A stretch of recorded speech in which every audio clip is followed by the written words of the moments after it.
Ready to roll. All right, we should be live now. Oh right, okay. Which is that's about the most professional transition I've ever done while streaming at Gamer Network, because the Eurogamer streams, they weren't always quite so smooth. But anyway, It's fine. You can expect that from these as well, I imagine. probably This is our first ever stream as well, so I wouldn't exactly. want us to go out on a high note, straight away. Do you know what I mean? Yeah, no, I agree. Hello.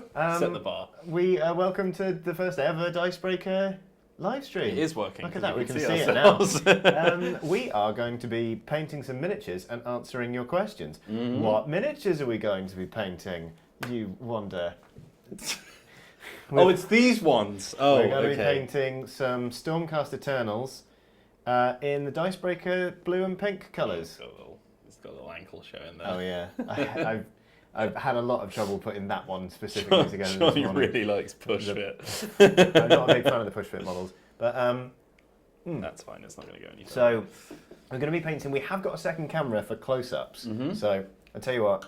Oh, okay. We'll show you this because it's real high tech, but the solution for switching between our two-shot and the close-ups less high tech. Wait a sec. We should really just get remote desktop set up or something. We really ought to, yeah. Yeah, that would be a lot easier. But okay, I'm going to pop the models on the close-up piece of paper, which is it's an industry term. Da dun dun dun. Da da da! I can't see it, so you just have to. It looks really good. Okay, good. So there they are. So this is from the Warhammer Underworld second set. Yes. Nightvolt. Yes, Nightvolt. That's correct. Nightvolt. They're Stormsire's Curse Breakers, I think. They're big stormy boys. Yes. And my one's got a beard. Yes, my one has a helmet because You're an absolute helmet. I'm royalty free. So there we go. So anyway, we also kind of wanted this stream, I guess let's just crack into it. Mm-hmm. We also wanted this stream to kind of be like a bit of a Q&A because obviously we just launched and we're all sort of getting into the flow of things and getting to know one another. Getting to know. Which is great fun. And I forgot kitchen towel. Oh well. Oh, balls. Yeah. Oh well. Should I message Dean? Yeah. Yeah. Yeah, we just wanted to answer a bunch of your questions and sort of just give you a feel for Dicebreaker and what we're doing with it. And I'm going to sneeze. So if you've got any questions, stick them in the chat. Let us know how the audio is. Not when I sneeze. I'll try not to do that again, basically. But yeah, let's paint miniatures. It's been a long time since I last painted miniatures on the internet. It's been a long time since I last painted miniatures. Oh. So Really? I was under we'll the see how this impression- goes. I was under the impression you did it quite a bit. Well, the thing is, I moved house, Ah. which tends to disrupt your entire life. That'll do it. So I can't paint with my glasses on. you're not? I can't, no. Oh, okay. I'm short-sighted, so Oh, right, makes sense. Let's have a look at the chat, shall we? yeah. Wheels' mic doesn't seem to be on. Well, that's a good That's- one to read straight away, isn't it? Well, it is on. Oh no, look, it's not connected for some reason. Good. Oh, mate, what a starter! Oh, it what a wouldn't starter! Come on, it wouldn't be live stream without some technical Preferred difficulties. Warhammer factions. We're both Skaven boys, aren't we? Yeah. Yeah, couple of dirty rats. You dirty Couple of dirty rats in this room. Cut your mic? How you hearing me, guys? Yeah, that... Yeah, Johnny in my left ear, Wheels in my right. Yes. Stuck Here in the I middle am. with you. Stuck in the middle with Tube. YouTube. Right, okay, Stuck cool. in. Let's do some painting now. So we've only got it's 3:00, so we've got about 2 2 hours hours. to paint these boys. I think we can do it. Okay, so But yeah, I started out painting Skaven, and then when the Carriage and Overlords came out, I'm really missing that lack of tissue. When the Carriage and Overlords came out, I picked them up, and then I went for Nighthaunt when that went out. So I've got 3 armies on the go. balls. And I just bought Warcry. So that's a lot of miniatures, basically. Do you know what? I'm gonna start with that deep blue. Great, because Deep, I'm going to deep start baby blue. with Emperor's Children. So if anyone's never done painting before, Yeah. it's a very, very fun thing to do, and we're going to show you why it's so fun. Oh, I didn't do any of the Bob Ross assets. Oh yeah, you were We're going just to going to run all the colours that you need at the bottom of the screen, right? To be honest, we bought the blue and pink paints earlier because we were like, let's do it in Dicebreaker colours. But the most of these are just a random assortment I grabbed this morning at about 6:30 in the morning while I was packing a bag. Oh, these will be adequately picked then. Yeah. Why not? This is also the first time I've ever used a wet palette. Oh yeah. So basically, what you've got there is just a takeaway lid with some kitchen roll and some grease-proof paper on top. I think that's pretty on brand for the stream so far. Yeah, pretty much. And it's just a... It keeps your paint from drying out quite so quickly. And also it means you can really control how much you thin it down and therefore how much flow you get. Mm. And it does feel nice and smooth. Yeah, they're really great. I mean, it's one of those things. I've shown a couple of my friends wet palettes, and like one of them was really resistant to it. I was like, look, here's one. Just use it. And he was like, I'm an instant convert, never going back. So they are pretty good. Right. Please send us your questions, chat. Yeah. Because that is also another part of this stream that is in the title. It is. I adequately titled the video. We can't go back now. Someone just says Dice Dad. Is that the new? Just straight in with those ones. Okay. Did I tell you about the whole dad thing? I mean, you not properly. On Eurogamer, basically, when I was on Eurogamer, a lot of people used to refer to me as Dad for different things. Basically, whatever type of dad I was what I would be doing. So got it. It started with Sea of Thieves when I was Sea Dad, and then it would be Land Dad. Like props for the creativity. When we played Left 4 Dead, I think they called me Undad, which was pretty good. Nice. But yeah, they just sort of the Eurogamer audience got mildly obsessed with the idea that I was everyone's father, which was confusing for my wife actually. She was like, I logged onto the internet the other day. Why is everyone on Twitter calling you Dad? I was like, listen, it's... Wait, we did have this conversation because then I told you that I used to stream with my dad, which was my previous boss. Yeah. Old Tommy Boy, don't know if he's watching. And then people in chat would call me daddy, and that was actually started by my girlfriend. So it's literally the exact opposite. Wow, yeah. Yeah. God. That was her way of trolling me in the chat. But there we go. Yeah. I feel like we're all learning something today. Any other questions? So, any questions at all? Chris Robb says, I need to head back to work in 5, but want to know, if I had £100 to spend on a tabletop game, what would you recommend? Is that on one game, or is that on a series of games? Yeah, because for £100, you could get you could get a nice selection of party games like Codenames. You could build like a nice little, literal starter collection with that. Yeah, £100 if you. But if it was £100 on one board game, probably Twilight Imperium. Ooh, it does require you to have. I feel like you'd want to buy something that you're actually ever going to play. That's true. Yeah. You need some pretty dedicated friends to do that. Yeah. £100. Jeez. I don't know. I feel like if we're going like any price below that, I feel like I'd just go for like a £50 range one. Yeah. Usually those are the best games for me. I am absolutely dying without kitchen towels, so I'm going to go get a bunch because I don't think Dean's on that. It's fine. I'm just going to be doing this one colour for the rest of the stream, I reckon. Okay, I'll be right back. Okay, cool. Let's see some other questions. I've seen the words Chiodini's Kitchen about 80 times. Do you want me to just nip that in the bud? Let me just tell you all. I'll cover that when I get back. Johnny has PTSD from that, I think, and will probably be avoiding that idea like the plague. But I appreciate the enthusiasm. So there you go. We're also going to be... I saw someone talking about D&D. We will be doing a lot of RPG content. It's likely that we'll probably be looking at Dungeons and Dragons. One thing that we were talking about is that we didn't want to just do Dungeons and Dragons, because that's kind of the one thing that everyone does. So we wanted to show people that there's a world outside of Dungeons and Dragons that is waiting for your vision. Words. So we're hopefully going to be doing quite a few different systems. We have looked at trying to do as many one-shots as we can as well. I'm really big into one-shots. I like any RPG system that doesn't require my friends to turn up all the time, because that's impossible. And then also doesn't require me to read a massive book, which is also slightly impossible. So that's usually what I'm just talking about one-shots and why I like them so much. Thank you, sir. All right. But yeah, now that you're back, we can probably answer some real questions. Do you not trust yourself to answer a question? Yeah, I don't know how open we are about upcoming content. We are painting Stormcast, yes. Yeah. Frederick. Not a big fan of the Stormcast Eternals. Yeah, me neither. Partly because I think Sigmar is a jerk.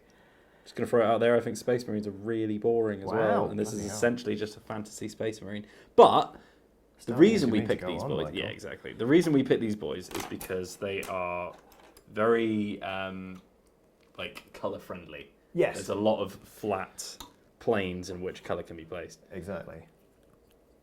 Are you going pink base with navy highlights? I've done the cape. It sounds like we're ready for our first close-up cam. Now I've just sat down. You just sat down as well. Shall I just pop you on there? Okay, so Johnny's done the cape in pink. And that's pretty close to Dicebreaker Pink, actually. Yeah, it needs another coat. It's not far off at all. But I'm kind of... What I'm doing is we've got like the cape here, and then I'm going to do these bits in blue and this sort of cape bit. I'm going to base coat the armour in silver metallic. Yeah, let's do silver armor together, because otherwise it'll look weird if we have different. Splash a bit of the blue on there as well, you know. Well, I'm thinking the main bulk of the cape should be the dark navy, and then we'll highlight with the pink, because that's kind of how our like Twitter header is, you know. That's true. With the pink lettering. I just got excited about the pink. Yeah, I can tell. But that's fine, because each their own. We've also got a third one of these minis, because as you know, we are still hiring Yes. a third video producer. So if you are a video producer and you're passionate about board games, then come on down and send us your CV. R.I.P. my inbox. Keep it being, are you a video producer? Not just passionate about board games. But yeah, the job listing is up on, is it Gamer.biz or something? Whatever. Gamer Biz. Business Gamers. If you just search Gamer Network jobs. Gamer Business Casual. Who hired you, honestly? You did. No. Oh, God. Johnny was telling me earlier before the stream about how pivotal I've been, so... To be honest, that's not even a lie. His work's really good. And he's very technically capable. We've been getting on like a house on fire, haven't we, Johnny? Yes, you know what? I'm really pleased with the way the launch has gone. Because Yeah. we launched on Wednesday, and so far the reaction's been lovely. So thank you to everyone who's been watching and saying nice things. That's you. That's all of you people right there. And yeah, I don't know. It's just we hit 20,000 subscribers today, which Yes. in 3 days is not something to sniff at. I'm really absolutely delighted. Can we get an F in chat for Dicebreakers plural? Who we didn't want to step on their toes or anything, because I'm sure they're very lovely people. Yeah. What else was I going to say? Oh yeah. One thing we've not really talked about. I mean, we didn't really tell anyone we were going to be doing the stream until we just bought the paints after lunch. But our publishing schedule. It's a bit of a weird one.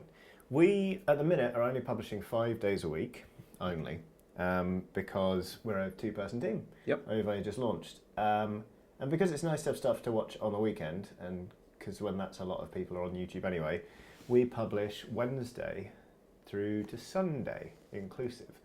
I feel like there's a big delay, by the way, because all of the Fs are coming through right now. Oh, there's always quite a delay. But yeah, it's so 5 days a week, like I say, Wednesday through Sunday. So sort of Monday and Tuesday we won't have new uploads for you, but that's fine. You can just use those 2 days to catch up on anything you might have missed. I sort of regret doing the colours this way around, I'm not gonna lie. Yep. All right, smug bastard. You got to start with your deeper, bolder colours and then add that little razzle dazzle on top, I reckon. I don't know. Actually, I don't hate it.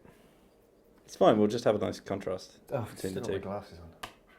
One of my eyes started hurting then. What's everyone painting at the moment, by the way? Yeah, what is everyone sort of painting? And do you paint? Yeah. Would you like to paint?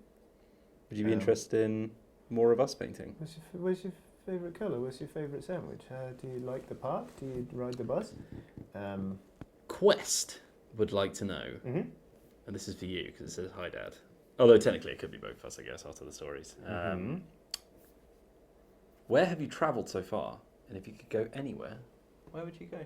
The funny thing about working in video games for 11 years is it took me all over the world. I've been to Japan, Lucky. Sweden, Germany, France. I never went to Spain. Serbia, like absolutely everywhere. If I could go anywhere, I would quite like to go.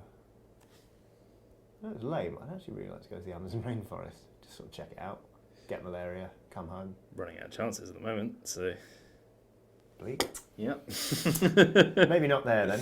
I'd no love to one's go back doing anything about it, so. I'd love to go back to Japan actually. I'm desperate to go to Japan. It's lovely. Like it was really strange to go there because it was a place that was simultaneously very foreign but also very, very familiar. And I just loved it. Like it was a business trip. It was for work, so I didn't really get much time to explore. But I've never been to a place and left it thinking I need to go back there immediately. Normally when I'm coming home, I'm tired and I'm like, that was fun, but I'm ready to get home. But with this, it was magical.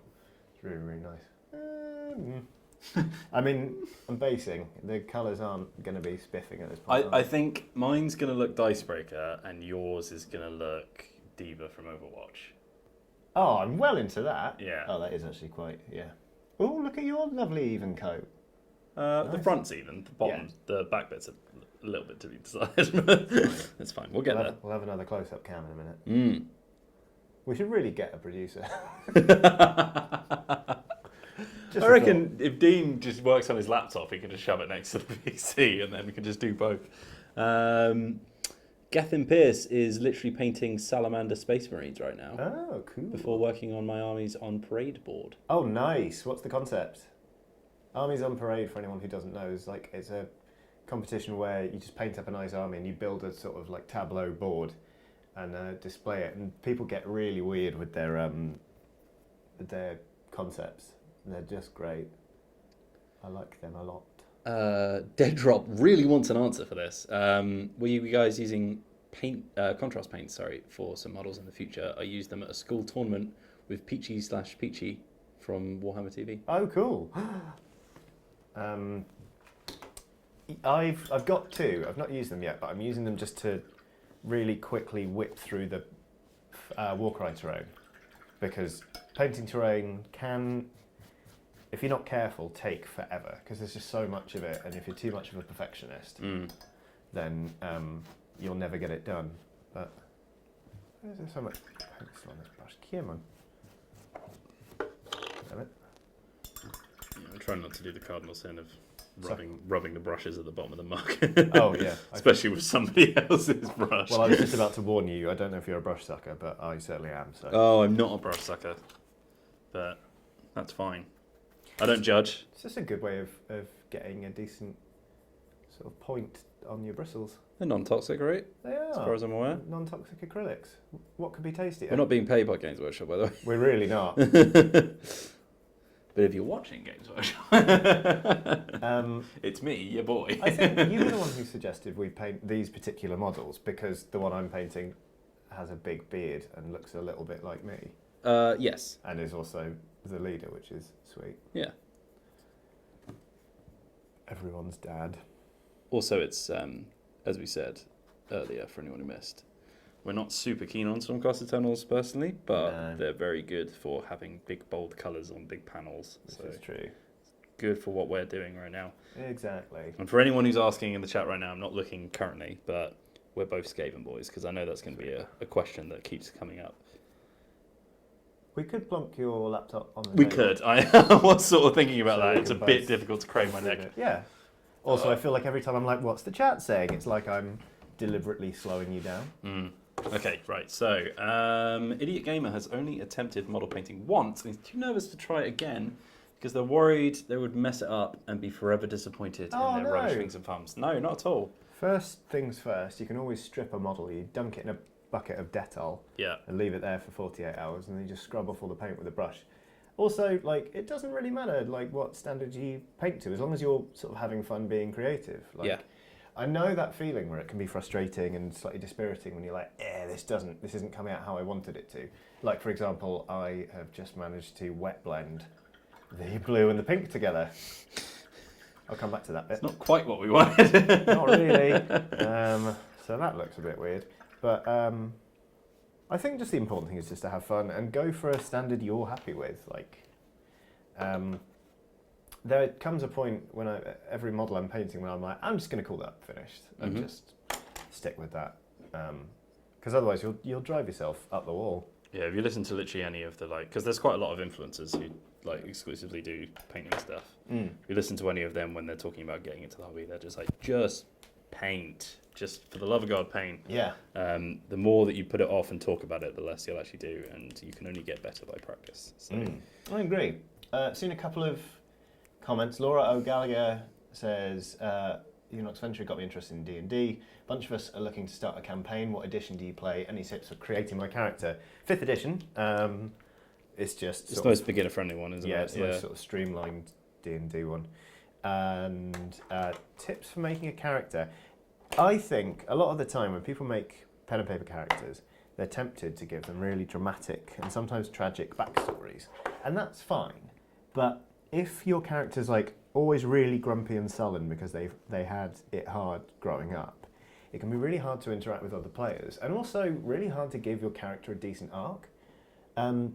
So with the character, what I would say would be like, it doesn't matter if their life's not been hard up to that point. Like if it's someone who's just like, I was a carpenter and then I thought, I need to see more of the world, so I'm on an adventure. Like that's a good enough reason to have a character. And also if you keep in mind where you want them to go or how you want them to change, whether they have any goals or ambitions or anything, just going with that is a good place to start. I also like characters with internal conflict. I'm struggling to think of examples. If you're not super keen on role-playing, you're just kicking things off as well, if you're a little bit nervous about it. Yeah. I tend to find just having like most people will start off with a character that's kind of just a fantasy version of themselves, which is absolutely fine, because it just gets you into that mindset of, okay, what would I do in this situation? But once you start branching out from that, you can even just give yourself like a list of questions. Like, oh, you come across a orphan boy in the streets and he asks for your help. What would this character that you're playing do? Make him into cement. Answer a couple of those questions about the character that you're trying to create, and then the character will kind of create himself a lot. That's a good shout. Especially if you've got like some kind of central gimmick as well, which for people just starting out can be a nice little crutch to lean on. Yeah. Of like, I don't know what to do, so I'm just going to do my catchphrase or, any of that. Like, honestly, it's fine, especially if you're playing with new players as well. Yeah. Like, they will understand, I'm sure, because they'll be in the same situation. My friend played in a campaign where one of the characters was, I think, a Selkie. And in that classic, it's the first session, you start in a pub, oh no, there's a barroom brawl. A fight broke out, and he was like, I turned into a walrus. Just turned into a walrus. I was like, okay, now I'm in a barroom fight, but I'm an aquatic mammal, which I just thought was inspired. I think it's very, very deeply funny. There's something to be said as well about picking a class that just lets you do dumb stuff. Oh, yeah. Because as tempted as it can be like, oh, I'll just be a fighter or whatever. Yeah. That's fine, and you can be a fighter if you want to be, but also you're sort of depriving yourself of some of the stupid things that you can do in Dungeons & Dragons. Yeah. By just having supernatural abilities. Yeah. So that is that. Thanks. Next question. Let's see. When I was a kid, I wanted to join in with my friends' brothers when they painted minis, but they wouldn't let me. Now I can't paint things that small, so I enjoy watching other people have fun with it. That's absolutely fine as well. There's something really relaxing about watching people paint. Yeah, I like doing it. The reason I know so many Bob Ross quotes is because Abby uses it to fall asleep. Like it's almost like a 70s ASMR. Titanium white. Fair enough. So yeah, like it's a genuine thing that it's really, really nice and relaxing to watch people paint. And I hope you're relaxed right now. Perhaps, run a bath and get a glass of wine and chill out with us. Don't drop your phone or laptop or personal computer in the bath. We don't want any deaths on our hands. Yeah, top tip, just don't pick up a whole computer and bring it to the bathtub. Admirable, but probably a bit over the top. Yeah, just for the first stream, we'd really rather not get blood on our hands. Any advice for a 6-foot-tall dwarf tunnel fighter with an addiction to elf wine? Stop drinking elf wine. Cool, moving on. Giuseppe just joined, and he wants to know what he's missed. Hi, Giuseppe. We are painting some Games Workshop miniatures in Dicebreaker colours while doing a little Q&A because we thought, hey, that's a nice way of just chatting to our audience and having a nice chill time on a Friday and easing ourselves into the weekend. So this is happening today. Obviously, it's happening right now. Good one, Johnny. And then what we got going out tomorrow? Good question. It's Let's Play. Why you should play? Let's Play. There's a Let's Play. Oh, Rolly Boy.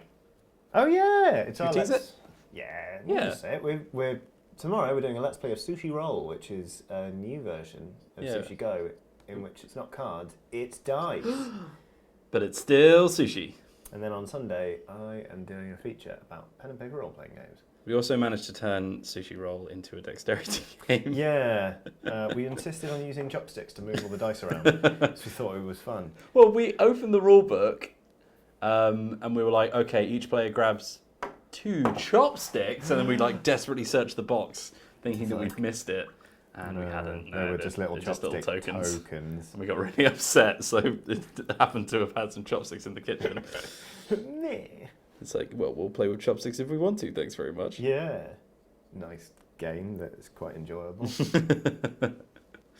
I would, for anyone who does watch that video, it ramps up towards the end. Yeah. So bear with it. It's a slow starter, but Don't want to spoil it, but that final round is brutal. right. So yeah. More questions? I think that's all the navy I need. I just blocked it in for now. It's a bit messy, but that's the thing. I'm just trying to absolutely slap down some of these base colours. This looks so messy right now, but I really want to get this finished in the hour and 34 minutes we have remaining. Classic. Let's do a close-up cam, shall we? Yeah, let's do it. Stefan Robson says, Wheels, have you watched any of the Oxventures? The only content of Oxventure I've consumed is that video that you put out of 7 ways that your characters will ruin you and all that stuff. Ruin you. Which was very funny. But yeah, no, I haven't. And I think, and this is kind of a point that we were talking about earlier when you went to get Kitchen Roll. Yeah. I think the problem with stuff like the Oxventures... Oh yeah, go on then. No. With the way that the campaign plays out, the longer a D&D campaign goes on, the harder it is to catch up with what's going on. I agree, yeah. So that's kind of why we are really keen to do lots of one-shots and smaller campaigns and stuff. That's why you were talking about one-shots. Yeah, exactly. I get it. There we go. It's all starting to make sense now. I just tried to fix something and just made everything worse. Sounds like me. So anyway, let's do a little close-up cam. So you are way further ahead than I am. Yeah, but mine is sloppy as balls. Thank you, good save.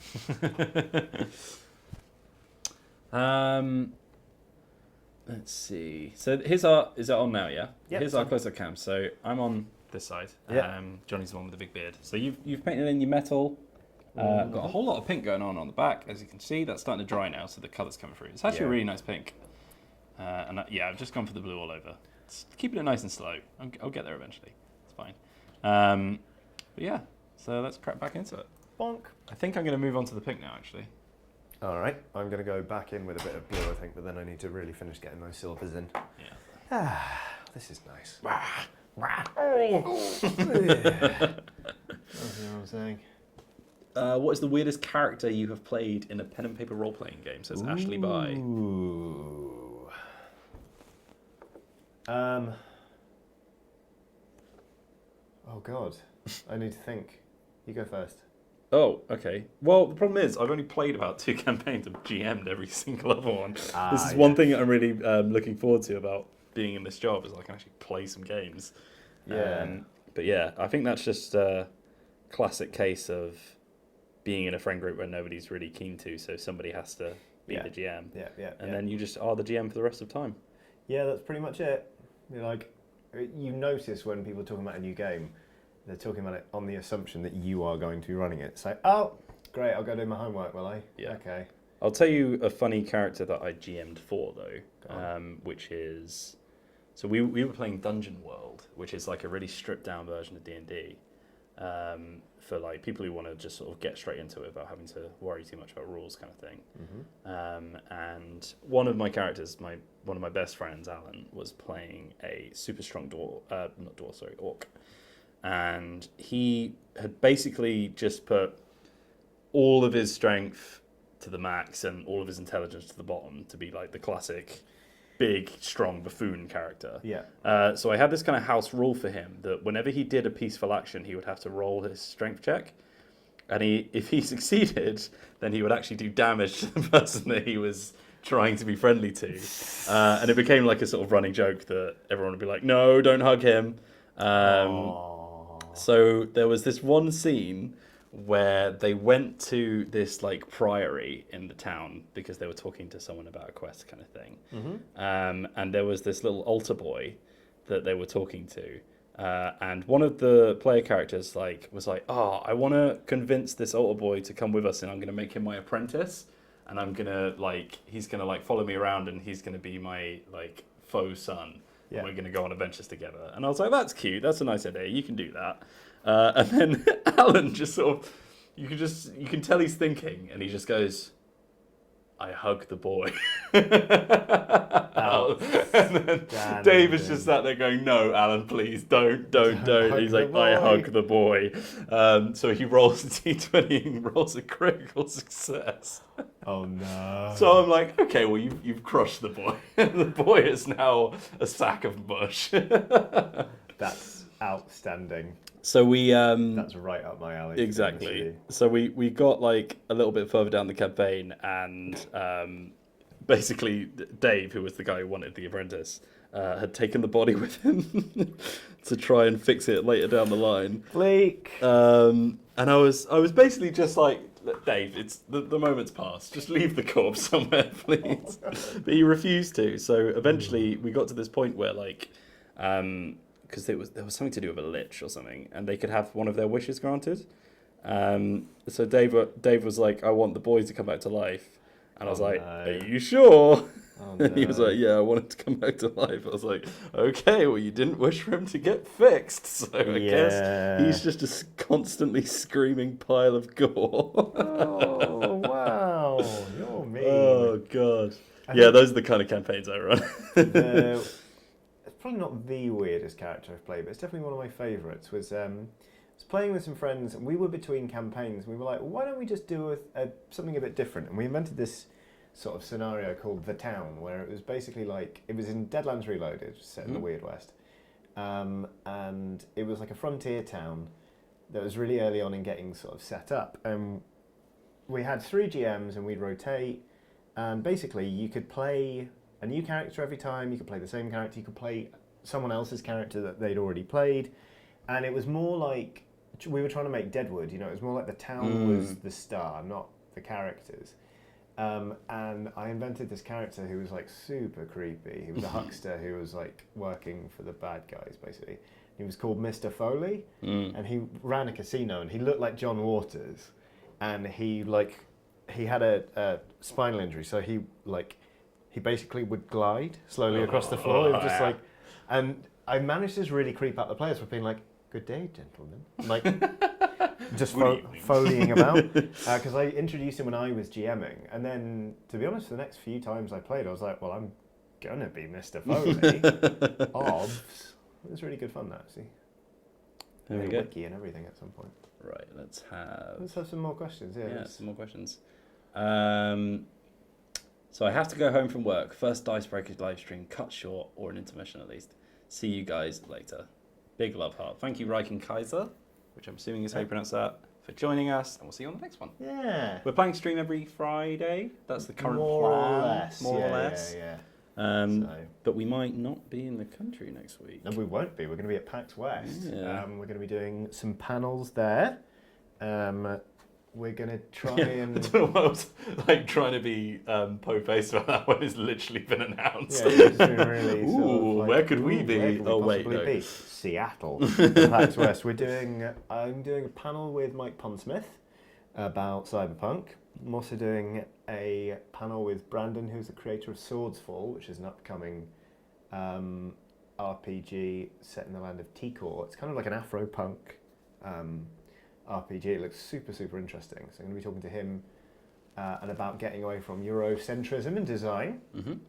And then we got some very silly panels. We are stealing some people from outside Xbox and Extra, and we're going to play Werewolf live with some audience members. So we're going to, just bump them off live. And also we're going to try and play the biggest game of Codenames anyone has ever seen. Yeah.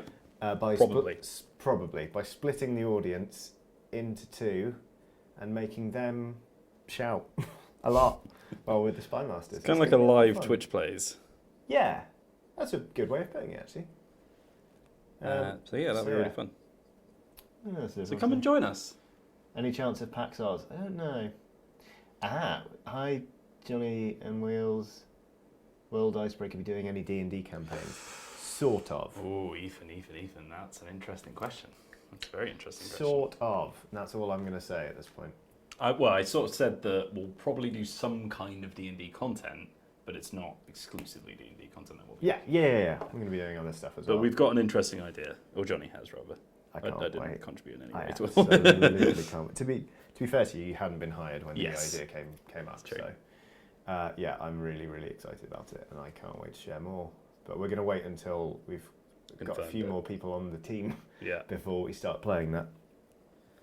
But yeah, what else are people saying?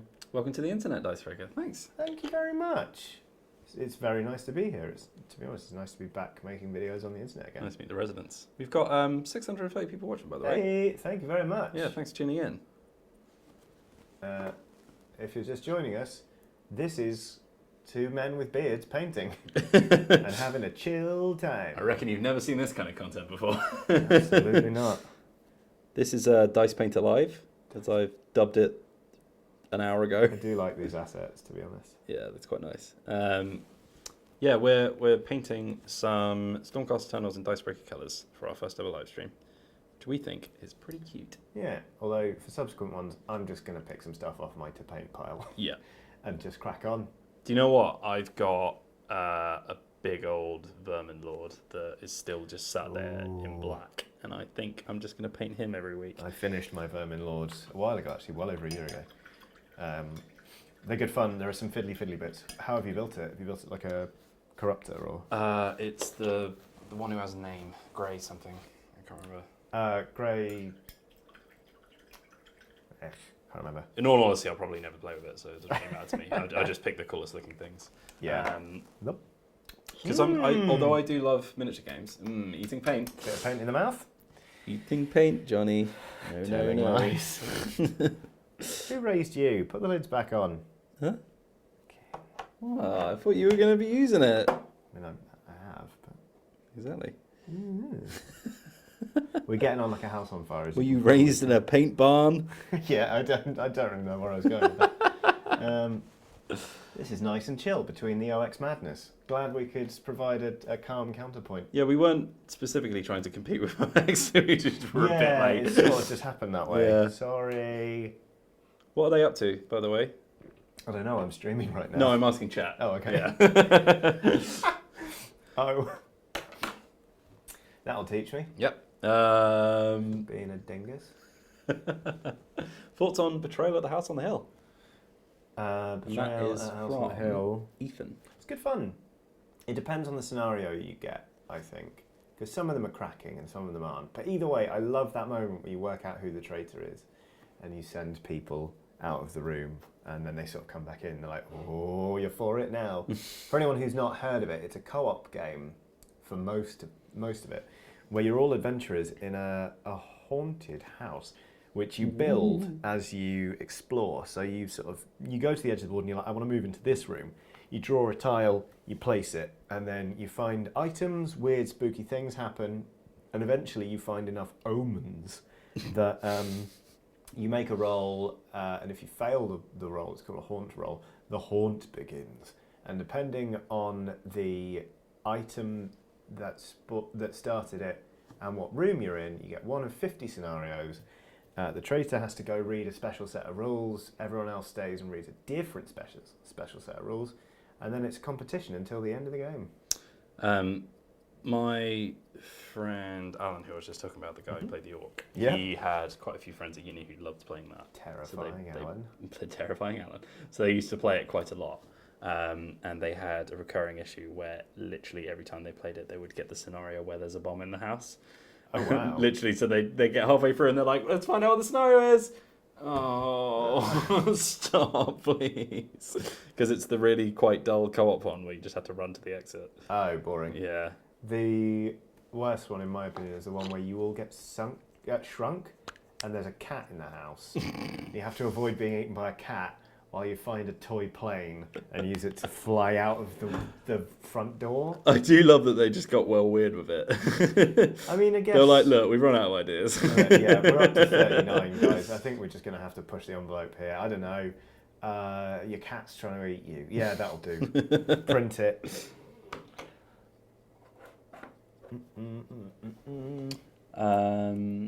Watson needs a regular feature apparently as well. Yeah. Dog stream. Not allowed in the office. Yeah, what's that all about? Dogs aren't allowed in the office. Stupid allergies. Yeah. Bloody nerds. I think it's partly... I mean, I snuck her in a couple of times, but the last time I did it, it resulted in a sit-down meeting with HR.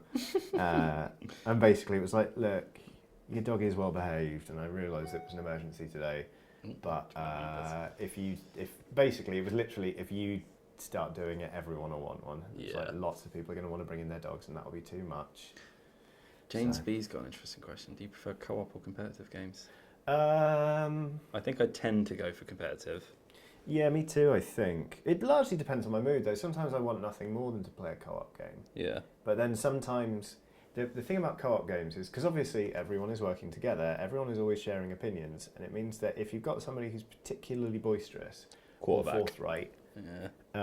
A quarterback, did you say? Yeah, it's called quarterbacking. Oh, is that? Oh, yeah, of course it is. Yeah. They will just dictate how you take your go. And then it's a solo game with guests. Yeah. But I remember the first time I played Pandemic, we pushed the table right up against the wall and we were all standing around it like it was a war council. And it was just like, this is so cool. I feel like I'm in a situation room, except I'm drinking wine. It was real good fun.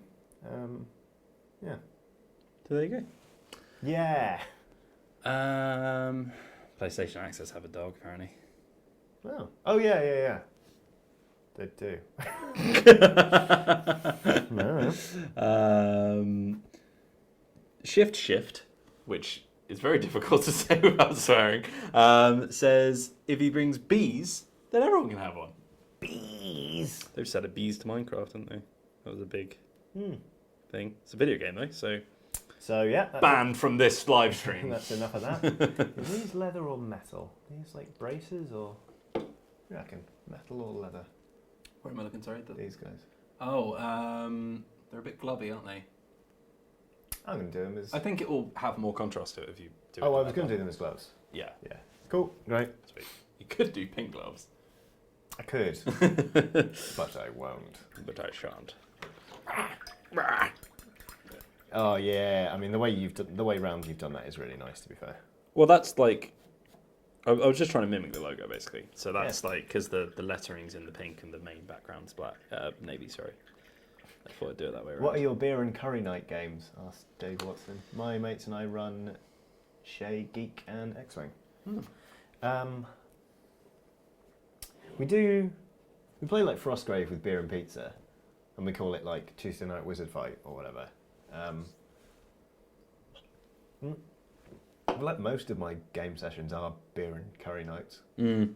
So it's difficult. Kind of anything, basically. Difficult not to consume junk food when you're playing board games. Absolutely, yeah, genuinely. Which is how we got these felt figures. It was one of the things I was worried about when I took this job. I was like, I'm going to be playing a lot more board games, and I know that we always have snacks when there are board games. Am I about to gain a bunch more weight? The first time, because before I started the role, Johnny invited me to the sort of company board game night to meet a few people. And like, that was the first time I'd ever eaten Cheetos. And I was like, oh God, I can't get into these. I cannot get into these. They are dangerous. My God. I'd forgotten about that. Yeah. The Cheetos. I didn't forget that you came to the game It's the Cheetos. You see. Caden Seal says you guys should do some dummies guides No! or late to the party style videos to explain tabletop games to the new people who find it all a bit overwhelming. We are going to try and do a lot more beginner-friendly stuff because one of the lovely things, actually, that we've heard from the community is that people have started watching and they're enjoying it, even though some of them know nothing about board games because they've not really tried them before. Mm-hmm. And we want to help people discover games, which is great, but also we want to, explain what things are rather than just going in assuming a bunch of knowledge for every single person watching. So yeah, pretty soon we're going to start talking about like good gateway games, and also I think the series, the Scythe video we published this week, the Why You Should Play Scythe, we kind of want to use that series to highlight certain games and why you should play them, and they can be old ones, so there's kind of a late to the party element to that. Late to the party for your reference wheels. I've seen the thumbnails. I haven't watched them, but when I was doing my research before my interview.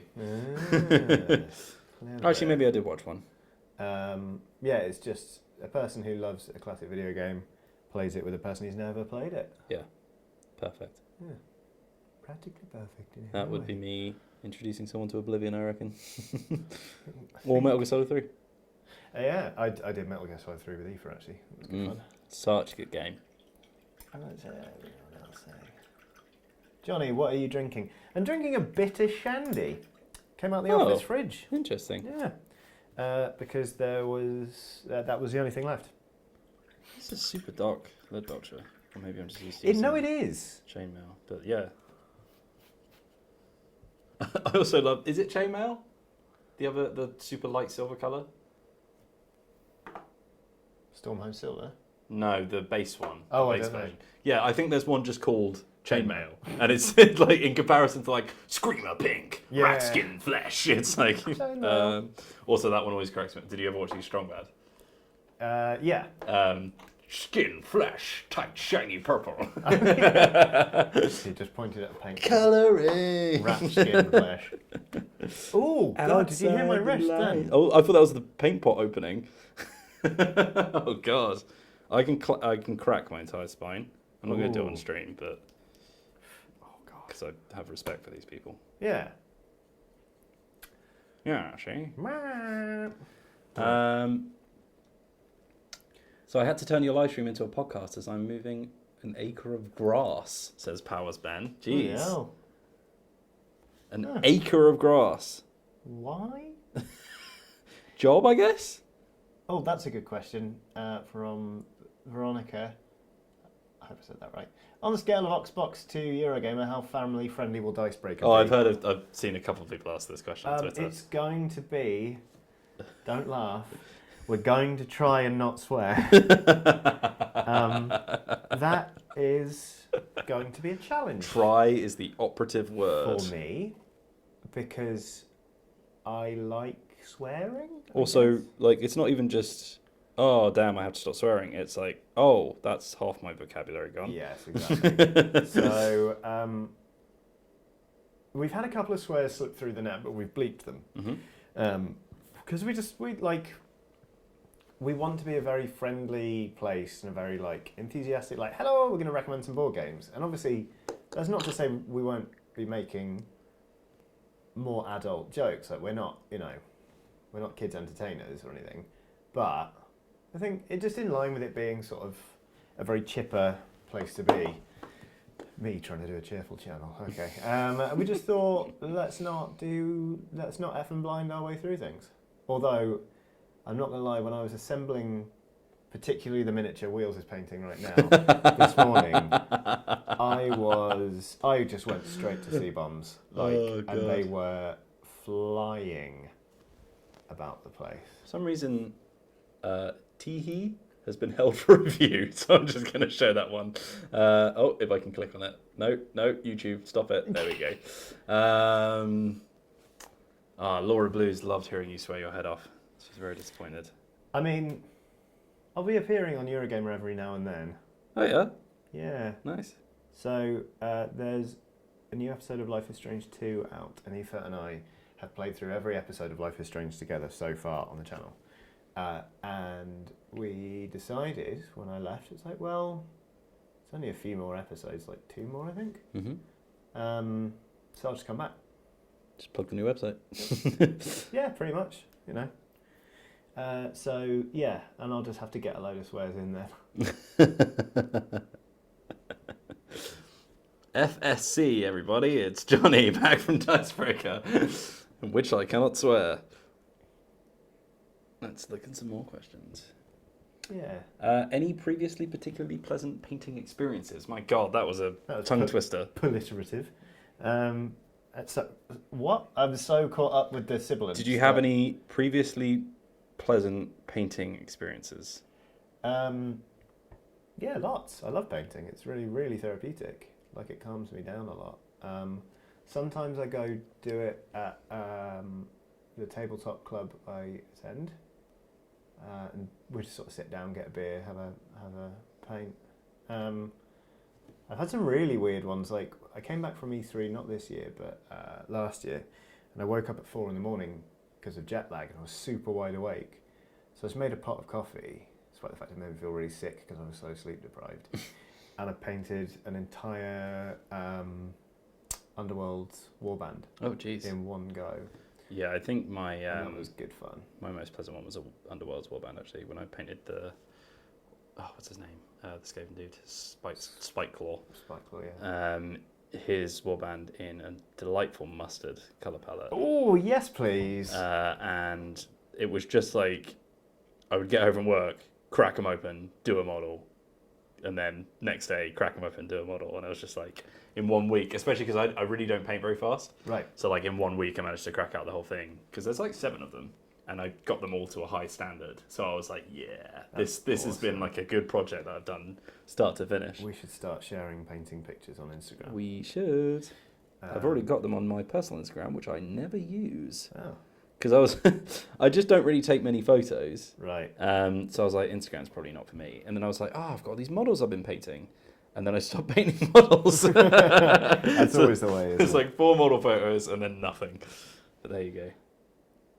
What's the best way to check if a die is balanced? Asks Mr. Man with the can. That is a very specific question. If it's a plastic die, you want to get yourself a bowl of water and a load of salt. Make it incredibly salty, and the die will float. And then if it is poorly weighted, the same number will keep coming up. So you then just flick it, and if it keeps returning to that, your die is imbalanced.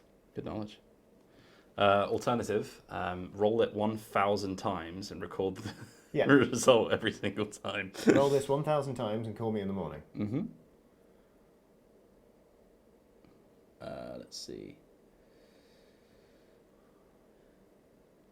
These are all replies to other people's comments, so that doesn't help. Well, it's nice they're talking to one another. Yeah, very much so. 697 people watching There's quite right a few now. people watching Thank us you paint very some much, models. yeah. Tell you what.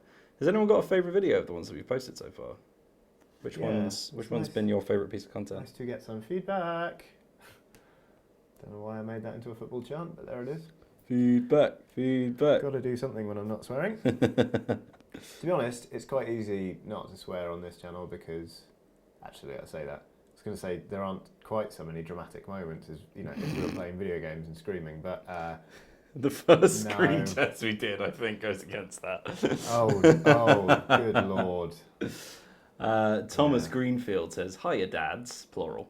I'm a sweary person too. Begins. My question is, as a board game noob who is starting uni in a month, what beginnery cheap games would you recommend to get a board game club going? Do not do Cards Against Humanity. You're smarter than that, and there are better games out there. Lots of easy to play games that will get people sort of playing without intimidating them. Ticket to Ride is great for that. Just social. Quick aside, it looks like Tukey and Scythe are the most favourites. Oh, lovely. Sorry, carry on. What else? What else is a good sort of? I heartily recommend, and it works for a decent number of people, Bang the Dice game, which is absolutely fantastic. And put on the Red Dead Redemption soundtrack in the background, and then talk in cowboy accents for the whole thing, and you will have a whale of a time. I only played Cash and Guns once, but that was quite fun. I quite enjoyed it. Yeah. Get some games that are experiences that people would not normally have, Yeah. but aren't super difficult. Like, Cards Against Humanity isn't a great game. I think we're both of that opinion. Yes. But also, it's something that they'll probably play at a pre-drinks anyway. So it's like, it's not gonna give them. Oh God, pardon me. It's not gonna give them a very representative experience. Let's put it that way. Yeah. Thank you, dads. You're very welcome, Thomas Greenfield. You're welcome, son. I think there's already a podcast which is it George Weidman, Super Bunny Hop, which is just all the dads. Aw. They're all just called dads, I think. So we can't really claim that. Billy Lawrence Thorne asks, my housemates and I want to start playing D&D, but none of us have DM'd before. Any advice? Just chat about it, see who's most up for the idea, and then get them to just try. Just try it. Yeah. Like, you're all going to be learning together. So the first session you probably won't get as much done as you thought because you'll be flipping back and forth between the rules a lot. That's okay. It takes time to get used to a system and to have that stuff sort of mentally at your fingertips. And I don't think that's a problem. Might I recommend as Here a he good thing as like a training exercise almost for people who want to try it out? Just strip the rules down to the bare minimum. Everyone has a character sheet with their stats, and whenever they want to do something, even if it's combat, just ask them to roll the relevant stat and see if they succeed, and go from there and don't have any kind of like predetermined scenarios or anything like that. Yeah. Set up a sort of core premise of what you want them to do, and then just go from there and see how well you can think on your feet and improvise, because that's just a really good sort of mental arithmetic to go through. That's a really good And idea. it'll give you just an idea of how to work. And to be honest, that's most of the games I play. It's just like, just roll, see if it succeeds, and we'll go from there. Because a lot of D&D is just telling a story. Yeah, exactly. I am just going to do a couple of bits of brass on this guy, and then I don't know about you, but I feel another close-up camera coming on. Yeah, you're speeding way ahead of me. I think it's just from painting a horde army. Like, I smashed out. I don't know. Yeah, You're just on the factory line still. Yeah, I mean, I'm definitely painting faster than I normally would. Tim Parker is late to the stream and would like to know what we are painting.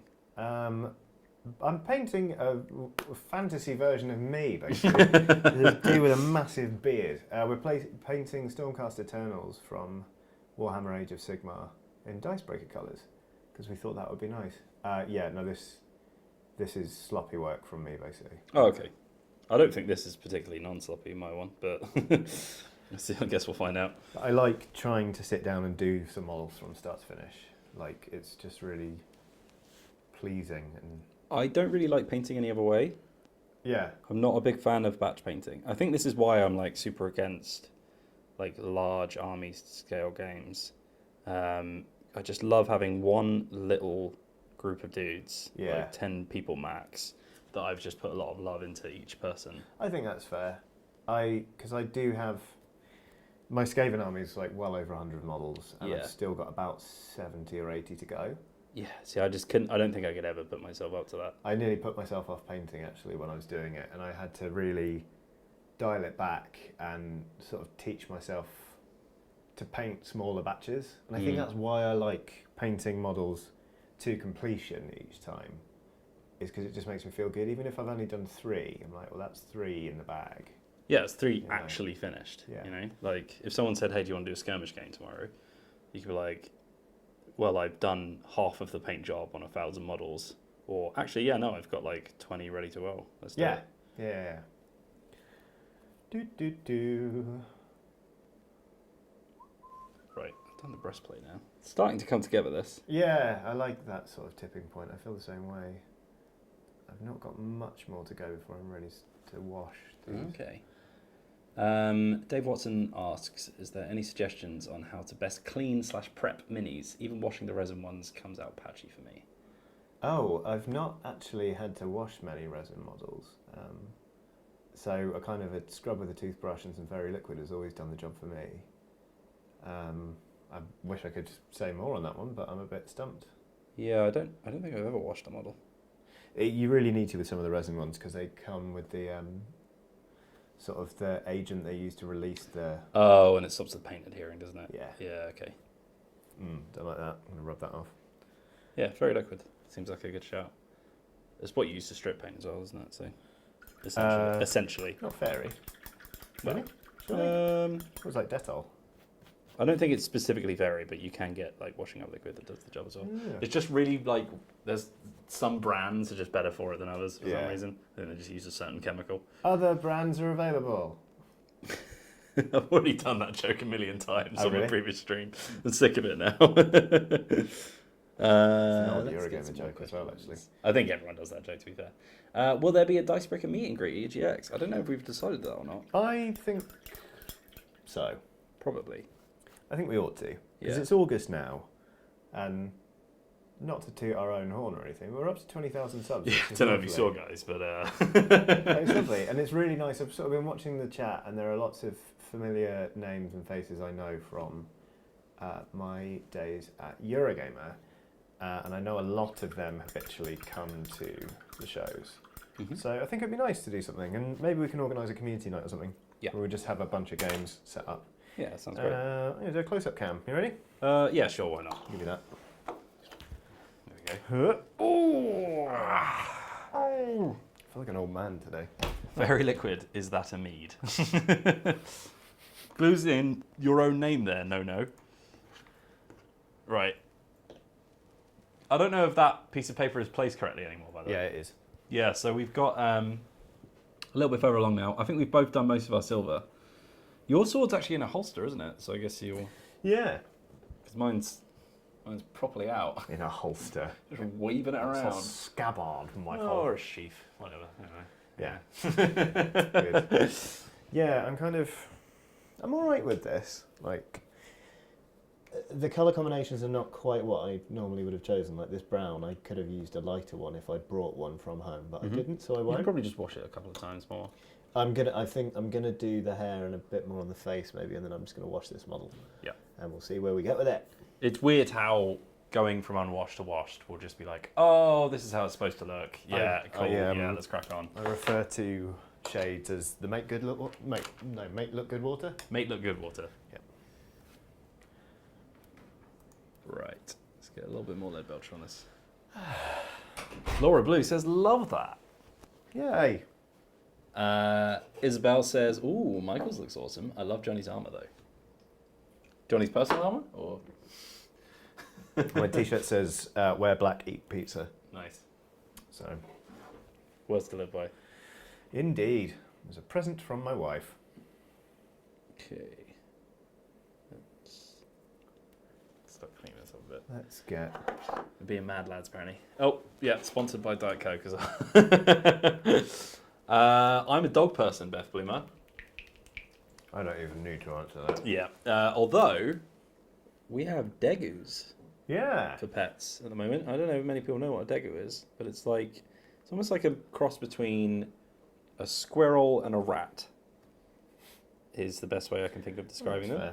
And they're really cute. It's a bit sinister how you said at the moment. It's like, are they on probation? No, it's... We have degus at the minute. They're hanging in by a thread, but we've got them for now. Look, we've got a couple of them stored in the factory, so we can just shove a few over if we need them.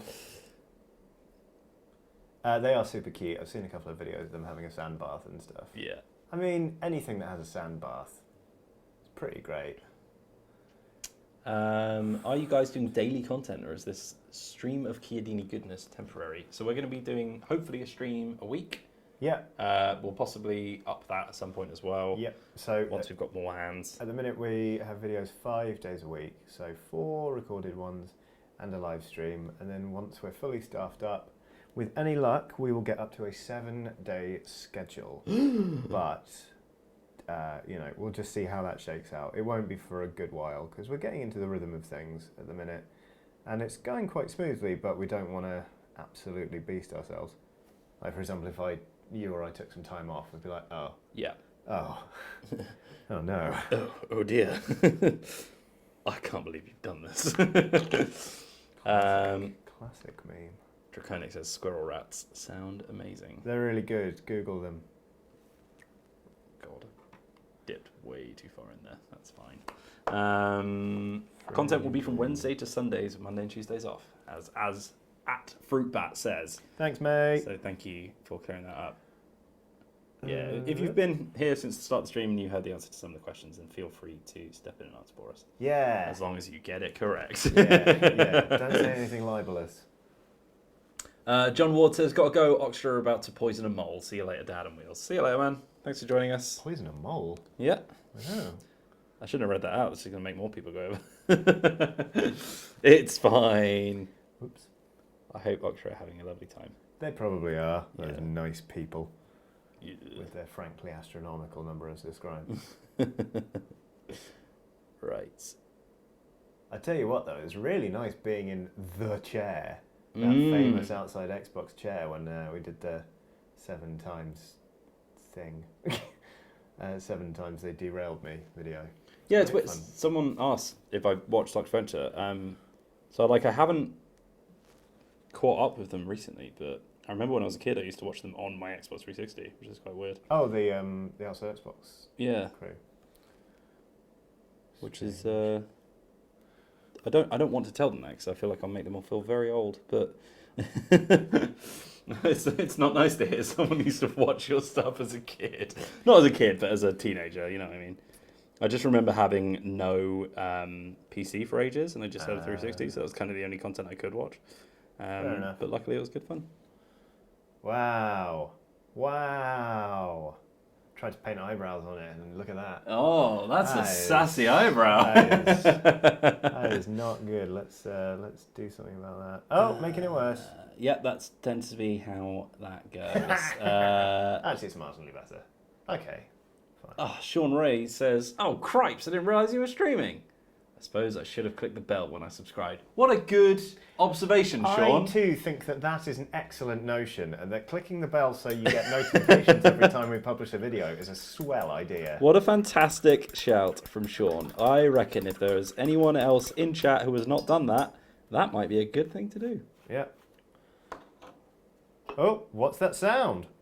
Oh, it's Dicebreaker publishing a video with a cowbell. Ding! Hang on. You're probably better off doing a...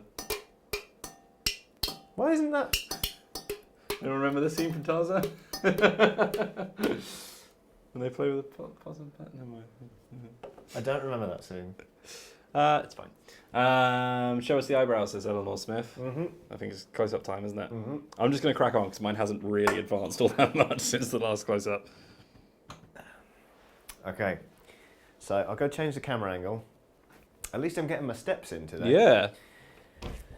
Welcome to our fitness stream.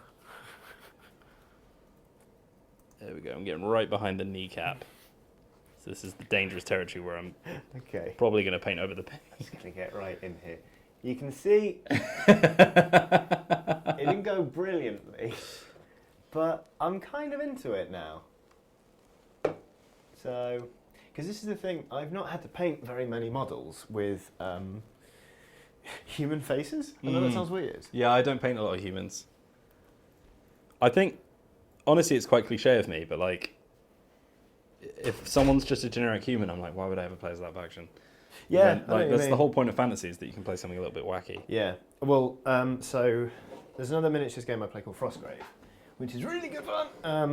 And this is the one we call Tuesday Night Wizard Fight, because everyone has a wizard, a wizard's apprentice, and then they have a certain amount of gold to hire troops with. And you can play with any models. And a while ago, I backed a Kickstarter that was medieval murderers rabbits, which are literally, like in medieval scrolls, they used to have depictions of rabbits murdering people. Yes. Have you seen that video game that uses that same style? No. Oh, it's very good. Ooh. Like medieval tapestry style, and it's like a turn-based. What's the dungeon game where everyone gets stressed called? Darkest Dungeon. Darkest Dungeons is that kind of combat style where Cool. it's like position-based, turn-based combat. But basically, I made some killer rabbits, my Frostgrave warband, and the wizard and the wizard's apprentice are human, but they're humans that have been captured and are being tortured into doing magic. So the wizard, these models are really gnarly. The wizard is being flayed alive. They're great. I love them. It's the rabbits, you see. What else is the chat saying? Rabbits with big, nasty, big sharp, sharp, pointy teeth. Why not Wednesday night wizard fight? Asks Sean. Because we play on Tuesdays, Sean. Yep. Sean, if you were listening, you'd know that. Stop trying to make Wednesday happen. It's not going to happen. Brain Ghost 01 says, my school has a roleplay club. Cool. I'm thinking about offering to be a DM. Do it. Do you have any advice for my first time? Also, have you played Mutants and Mastermind? I have not. Do you have any advice for teaching? You go. You do it. Yeah, so I was talking about this earlier. There's a good way of like trying out your DM skills. Get some friends who are patient and like to have fun, and literally you can generate just some generic characters if you really want.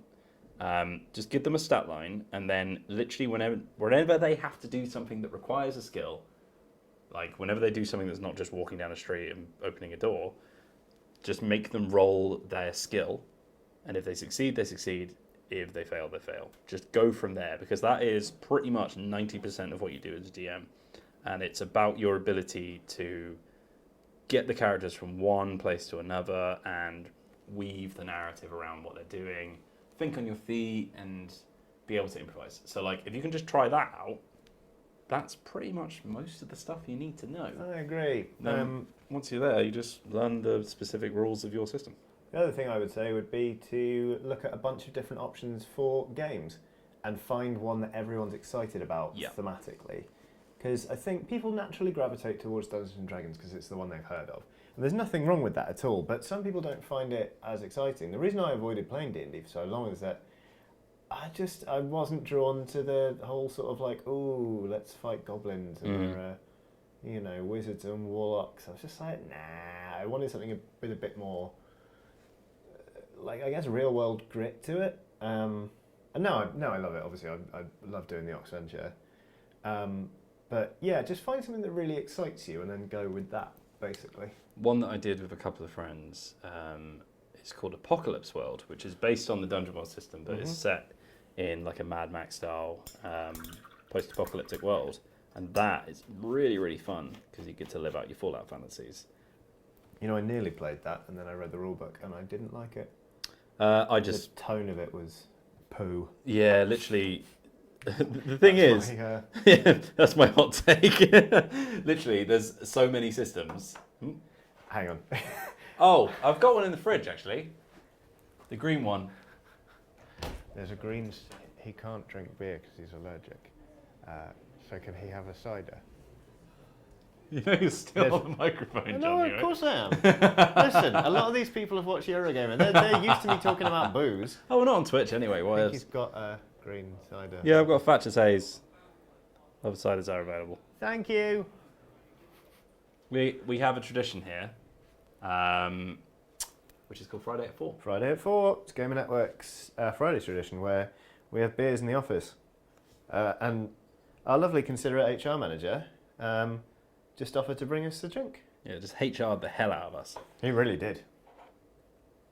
Human resources, more like human refreshments.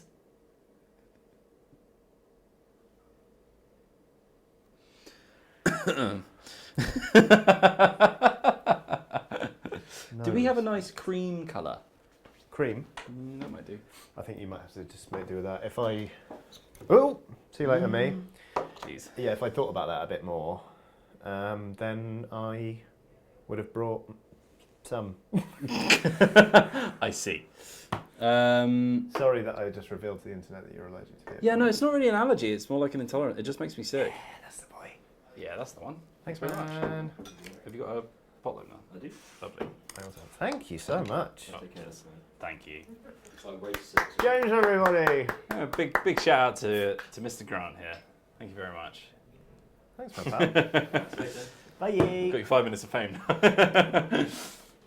right, cool. Happy Friday, everybody. Happy Friday. Cheers. Other beers and ciders are first available.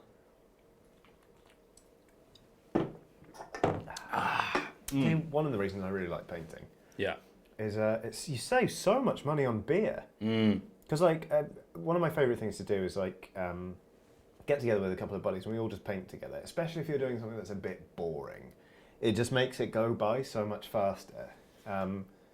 So, we get some beers in, we start painting, and I consume drinks at about a fucking end.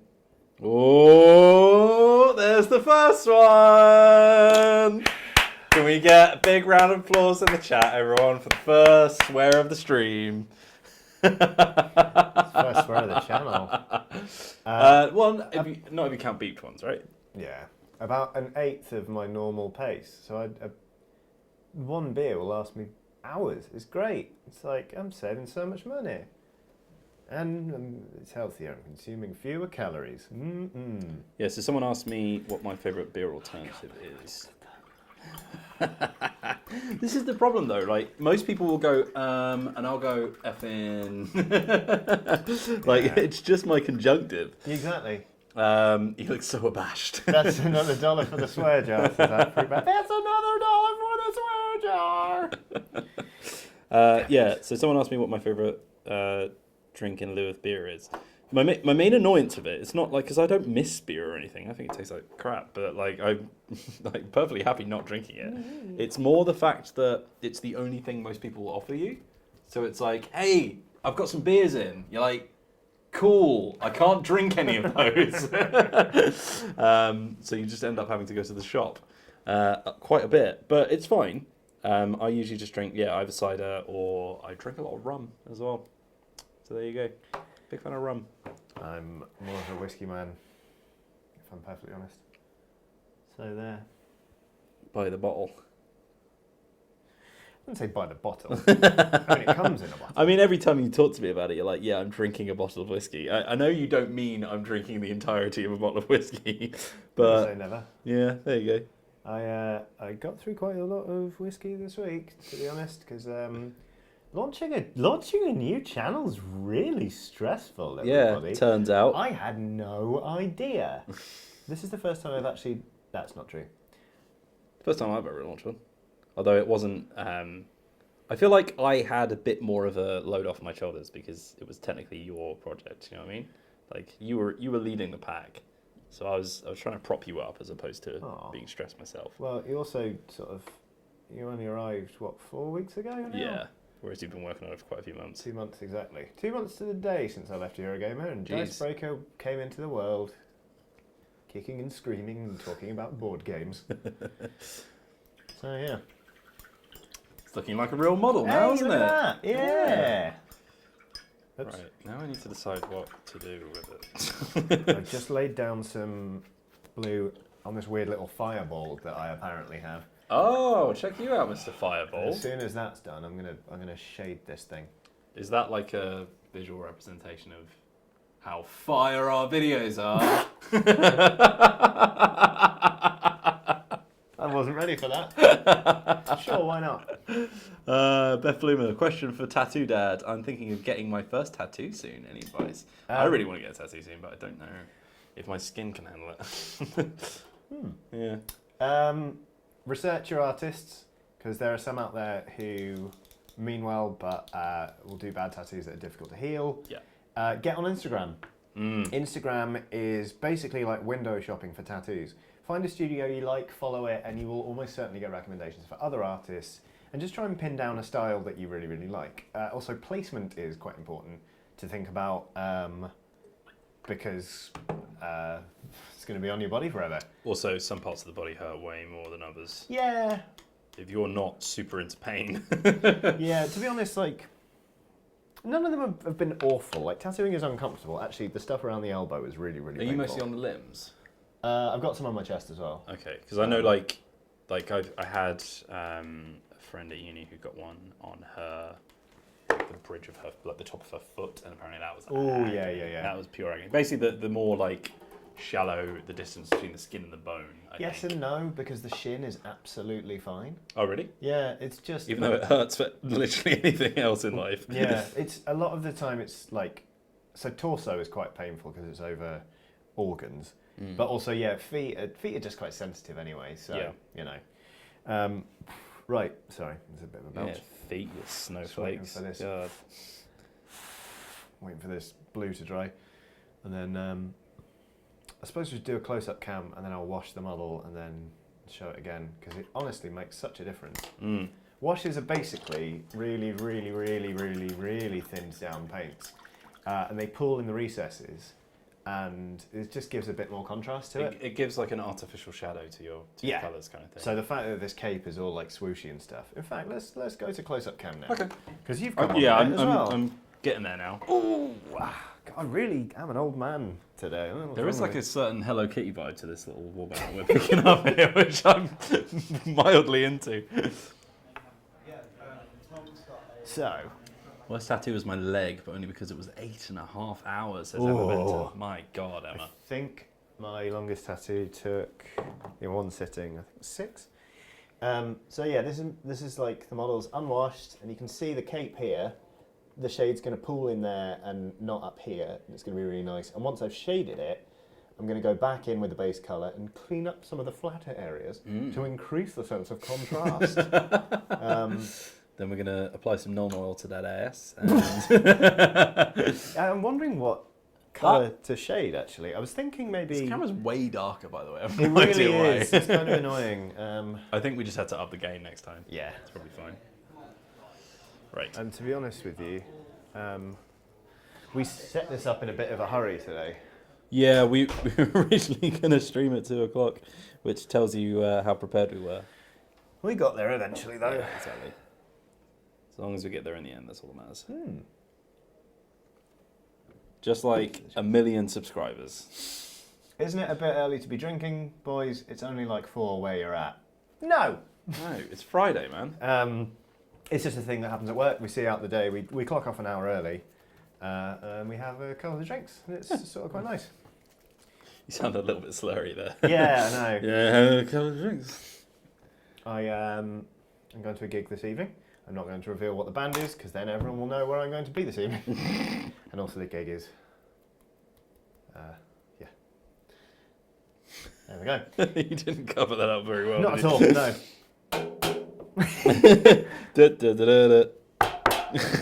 Bong! What's that? Has Dicebreaker uploaded a video? Woo! Have they? Technically, we're uploading. Ding ding! You're right, that is better. Yeah. Anyway. Right. Loving the Thatchers, says Matthew Webber. Cheers. Thatchers, if you're watching and you'd like to sponsor the channel. Right, that's dry enough. Wash time. The question is, Agrax Earthshade on the pink or Null Oil? Yeah. Agrax you Earthshade kind of is want. brown. It's a shame we don't have Caribou Crimson. Oh, I have that at home. Yeah, because we're going to really muddy up that colour, aren't we? But I am going to go back in with the pink. Yeah. I think. Yeah, that's fair. Actually, Reichman Flashshade. And we've got the foreground to. Reichman Flashshade is very red. Yeah. I'm going to go in with Flashshade. Yeah, bugger it, why not? I'm an absolute maverick. I'm just thinking on, what should I highlight this little bit here with? I think that's where the cream comes in for me, I reckon. Flayed one flesh should do it. Yeah. Maybe with some Kislev flesh underneath, actually. As a base and then layer. Nah. Nah. Base coats for chumps. Oh, I'm Michael Whelan. Nah, bruv. I'm looting, innit? Yep. Can an alcohol company sponsor a family channel? I mean, we're not legally a family channel. Yeah, I mean, we'd have family sensibilities. Yeah, we're family friendly. That doesn't mean we're Family adjacent. Yeah, we are aware of family. We are a family tolerant channel. Our thoughts and prayers go out to families. Right. Wash. Brush. Johnny, any painting tips for a newbie? No. I'm I'm sorry, I'm in a really weird mood today. I'm painting a Harlequin Shadow Seer on Tuesday as my first ever model. I'm going to Google what that looks like so I can see how much of a hellscape you've put yourself in. Harlequin. Harlequins are cool. What was it? Shadow something? Shadow Seer. Shadow Seer. Oh, it's a Delph, is it? What? A Dark Elf. Oh. Or Dark Eldar, rather. I thought you were saying like... Whoa, look at this cool-ass rainbow bird. Drow I'd love to fondle or something. Drow I'd love to fondle. Not Dilf. Yeah, okay. Yeah, that's cool. I'm guessing it's this one. With the sort of like big tubey boys at the back. What's everyone's favourite model? Let us know that. Yeah. What would the tips be? Just sort of get to grips with sort of the theoretical basics of painting. You put on a base colour, you make sure it's nice and tidy, do 2 thin coats to make sure it's nice and even, and then washing it like I'm doing now will add contrast, and then you highlight, and then you can do some extra highlights if you want to. But basically, like, relax. You can be quite messy at the start of a model, and then you can neaten up as you go. Don't be afraid to just play around with stuff. And I don't know, yeah. To be honest with you, I think the best thing you could probably do is check out some tutorials on YouTube. I taught myself to paint by watching Warhammer TV, because Duncan Rhodes is incredible. I just love him. Yeah, another thing that Abby used to watch to fall asleep to. Literally just nerdy Bob Ross. I've sat and watched 45-minute tutorials for models I'm not going to buy and I'm not going to paint, because it's just soothing. Absolutely. That'll do. Hiya, painting boys. Hello, Simon. Hello. Favourite 40k model is Drazar, Master of Blades, says. Drazar, the Master. I'm going to Google that one. He's got a wacky name. My favourite? I don't know. You know what? I've never painted one, but I really like the weird knob shaman. Like they're like orc. Ooh, shaman. Drazar's cool. Ooh. He's very like 80s. But I tell you what, Malifaux has some gorgeous models, especially the 3rd edition ones. Oh, I'll tell you what, actually. Incredible. Malifaux Samurai Gatling gun. These boys. Oh. Look at these boys. Okay, they're very cool. Yeah, love these lads. I am pretty much finished shading, and sure enough, the Make Look Good water is doing a solid. Oh god, how does right click work on a Mac again? You just click right in the right hand corner. It's not working. Okay. Oh no, not copy image, copy image address. I'm going to put a link in the chat to these sick ass samurai boys. Sick ass. But one of my favourite ones is actually from Infinity. And they have some pretty cool models, but I really like the this shade does not look good on this pink. Bit muddy, isn't it? Let's get some Null oil in there. Yeah. Okay. Big fan of just wiping things off with the finger as well. Yeah. Yeah, don't be afraid to get messy. Yeah. For example, you've only got one knife. I've put quite a lot of shade on this table. Yeah. Oh, we need this to be brilliant white for our Let's Plays. Maybe we should put a thing down. Infinity Assassin Sniper, I think it is. I don't have very much Null oil because I knocked it over a few months ago and spilled 80% of it, which was great fun. This guy here with the rifle. It's not. It's that one. It's that one there. I don't know why it's doing this weird side vision, but yeah, I really like that. Yeah, search Assassin Sniper. I don't like this bloody cape shade thing. It looks super muddy now, but I'm just going to have to go in and clean it up. How's the website coming? Do you need a hand? Says Simon Biker. As far as I'm aware, it's coming great.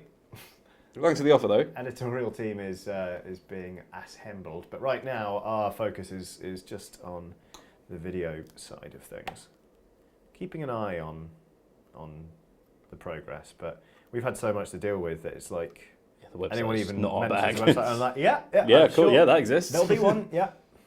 So, yeah. I might just go back over the borders of this logo with the pinks, just to get it nice and clean. Yeah, that's, to be honest, especially when I first started out painting, so much of my painting was just seesawing backwards and forwards between things. Right, okay, so I've washed the model. It's going to be quite shiny on the camera and also dark because the camera's fully exposed. But I'm going to do us a little close-up cam so you can see what a difference a shade makes. Just one little word. So here's me. I've been shaded now, and hopefully you'll see when I turn this around. I mean, this cape is going to look grim for a bit till I fix it.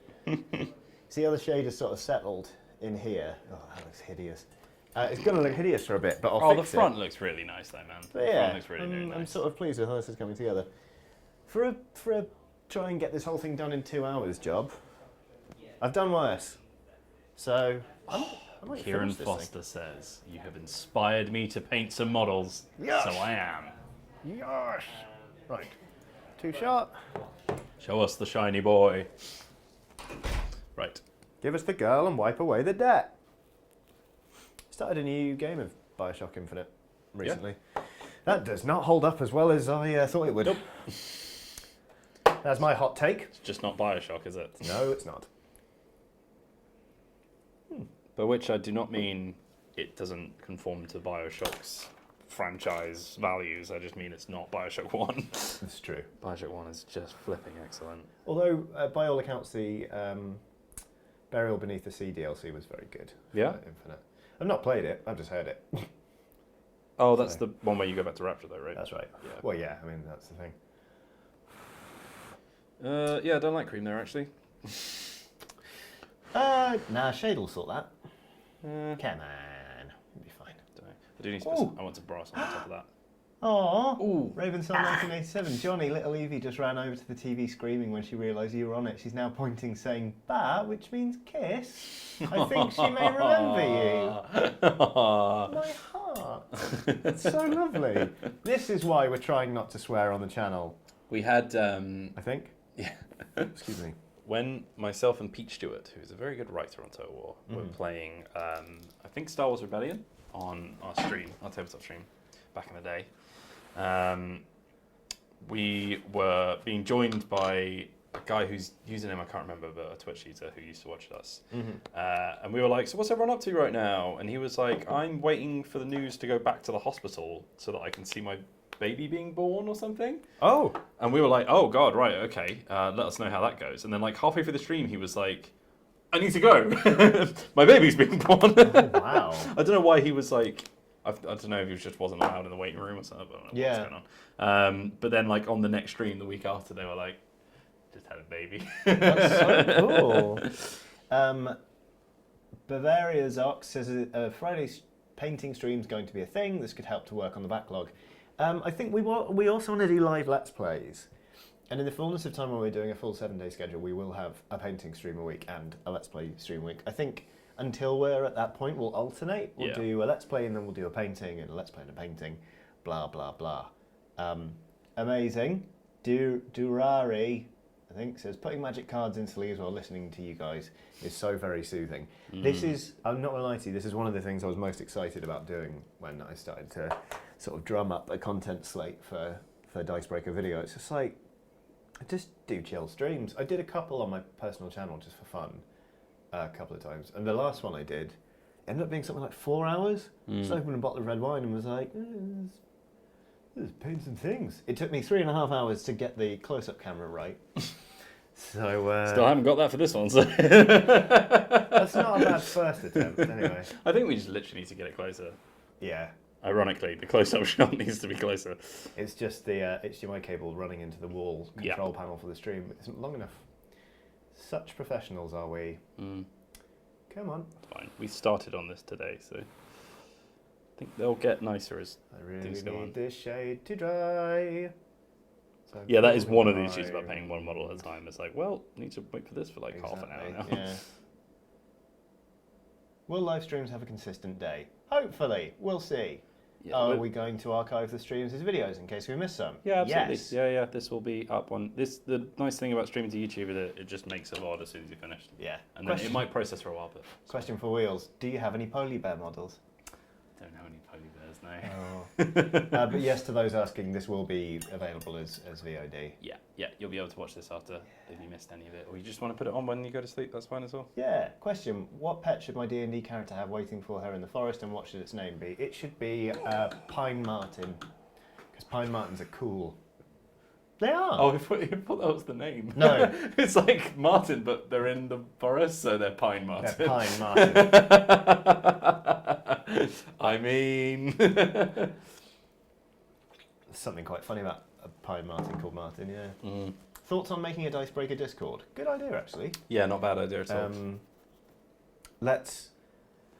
I suppose we launched the channel now. We should really launch something else. Yeah. We'll get on it. We will do it. I think that's a fairly easy win, isn't it? Yeah. So yeah, we'll do that. Don't expect me to read it though. I'm just gonna. Honestly. I'm joking. It's a nice place for people to share recommendations and stuff as well. Oh, what are your thoughts on board games with companion apps? Yay or nay? Asked Paul I Blythe. really don't like it. Really? I know it's like the next big thing for a lot of people, and it's like, oh, it's amazing. I played Manchester Madness and I just couldn't really get into it. It's just something about having to do what a computer tells me that is so opposite from the experience that I'm trying to get from tabletop. Yeah. That like even though it would just be a card telling me the same thing, it's just much nicer for me. There's like because we played Arkham Horror, Yeah. which is essentially like the same game, but you're in a town instead of a house, right? Right. And just the drama of like, oh, search for card 32 in the deck, find it, now read it in front of everyone. Like, it just completely stripped that for me. I think there's like actual voice actors and stuff in it as well. It's like, no, I want to read them. I am really fond of the XCOM board game. I haven't played XCOM. I've heard a lot of good things about it. So the thing about the app in that is, only one player gets to look at it, and that's a communications officer. So they're relating everything to everyone else. Yeah, like that. So the fact that you're telling people and being like, okay, UFOs are over this part of the country, blah, blah, blah, blah, blah. You feel really dynamic and it feels like a situation room. Also, it just kind of, the way it runs the scenarios, it just sort of, because it's a timed phase, the action phase, it helps to heighten the drama. Like, there's nothing the app does that takes away, it only adds. And I really, exactly. really And like I think the reason I don't like them is because I haven't had that good an experience with them yet. And there's probably something out there that will get me excited about them. But as for yet, I've not hit that point yet. Yeah. However, one thing that I did like that uses an app, and it's more of a sort of like logistical thing than a gimmick. But the Unlock series is really, really fun. They're like little miniature escape rooms made of cards. And yeah, it just uses an app so that you can just like put in pins and stuff when you get it right. So it's like, normally if you just had like a physical board game component, you'll be like, reveal the answer. If you've got it right, then you're fine. And that's a bit rubbish. So it's more like, put in a code, and if you guess one of the correct codes out of the hundreds of thousands of possible combinations, then you get the thing that you're supposed to get. There's another one called Alchemists where you're brewing potions. Yes. With that one, you use an app to basically verify your answers. And that's really handy because if you don't use it, you can play without it, but you need an extra person to basically run the game. So it just frees up everybody to play. And it's a good fun game where you're like feeding untested, you're basically testing potions on your apprentices. It's really funny. I only played it once actually. I don't like Alchemist. You know why? Oh, go on. Because it was my idea. I was trying to make that board game when I was in university, and I was like 75% of the way through, and then I got the announcement that it had been launched, and I was like, oh, balls. Oh, my dude, that sucks. Nah, it's fine. Probably a lot better than what I would have made anyway. Rainbow the Llama asks what we're painting. We are painting some Stormcast Eternals from Warhammer. We're painting them in Dicebreaker colours. We chose these because the one I'm painting has a beard and hair that is not dissimilar to mine. And they're nice and easy to get big, bold colours on, which is handy for establishing a brand.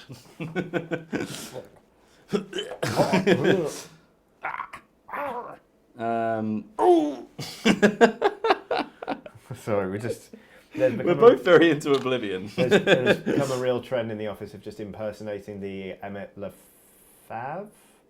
Fab Bros or something. Yeah, I think they call they're Oblivion spoofs.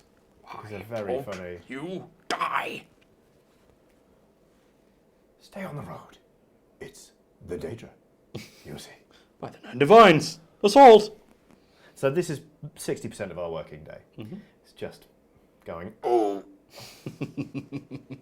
I also do that with Emma Kent and Chris Tapsell from Eurogamer. Fantastic. Because they like them too.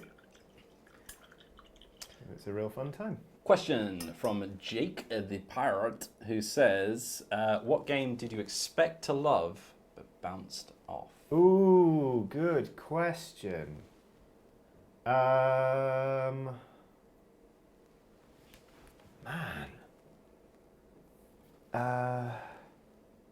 I've got one. Go on. Yeah. There's a really excellent card game called Summoner Wars, which I will have to play with you one day. Actually, Sure. I might even do a why you should play on it because it's awesome. Great.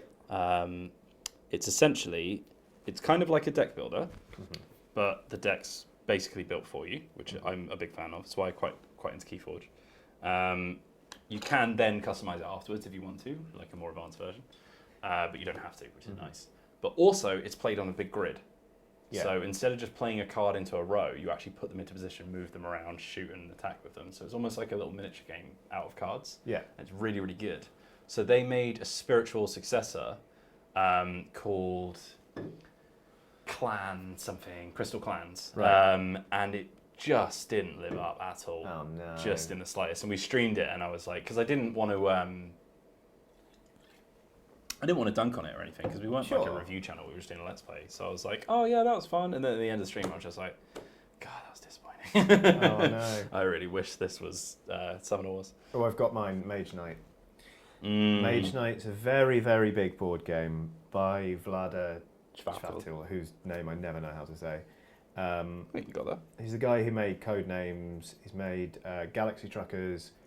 He's a bit of a ledge. He's done quite a lot. He's fantastic, basically. Tashkalar, all sorts of games. I love Tashkalar. And Mage Knight is like a really big, exploration game where one of the characters you can play as is a dragon holding a book. It's just like a librarian dragon. And I don't know, it's so complex that it takes over an hour just to set up. And every time I played it, I was having to learn how to play again. And it was just laborious. I really couldn't get on with it. So in the end, I sold it. Well, I did sell it. I sold it for Warhammer money. You dirty, dirty boy. Selling the games on the black market for Warhammer money, huh? Oh, you punk. You make me sick. That's what I did. And I'm sad I didn't get on with it. Because it is really, really very highly rated. It's just not for me. Mate, I'm going to finish this model on this stream. I don't know about mine. Got 19 minutes. What? Yeah, they've got the beautiful little pre-made bases for you. Right, they've got pretty little leaves on. Do we have any kind of orange? Damn, we can't do autumnal leaves. My other wrist. We don't have any kind of colour that would work for leaves. No, I just brought stone because I knew it would be a stone. It's fine. Brown. Do dead leaves. I'll see about the base. Okay. Uh-oh. Mage Knight is my favourite game, says Michael Brennan. Simon Carlson says Tashkalar hype, though. I love Tashkalar. We should do a Let's Play that. Yeah. It's really, really good. Question, what was your first D&D campaigns and were they any good? My first D&D campaign was a Deadlands Reloaded campaign. I have never... How many times have I played Dungeons & Dragons? I think once. No, I've played Dungeons & Dragons twice. The rest of the time I've been GMing. Do you know what? I think my first, whatever it's called, roleplay experience was, I can't remember the name of the system, and hopefully somebody in chat knows, but it was this system in which you play as like modern day wizards. So like you're in your own world, but wizards exist and they're hidden. So like we started, like the campaign started, we all just met up and they were like, yeah, it's like a Weatherspoons or something, like you're just in a pub. Like this is just somewhere that you've chosen to meet up. That's brilliant. But it was with strangers on the internet. So it was like someone was running it from a forum or something, and it was like a written roleplay thing. I was really young when I started it. I didn't really understand it. So like I was still getting into that, and it's like, you need to get over that phase when you're quite young of like, oh, my character beats you up, and it's like, no, you attempt to throw a punch. Like it's not. Yeah. You need to get over that, like we're in a playground kind of thing. Yeah. So yeah, I had like a weird experience with that. But the first bit, the DM basically did like a solo session with everyone to try and get you into the spirit of things, and it was basically like a dream sequence. I love solo sessions. Solo sessions are great.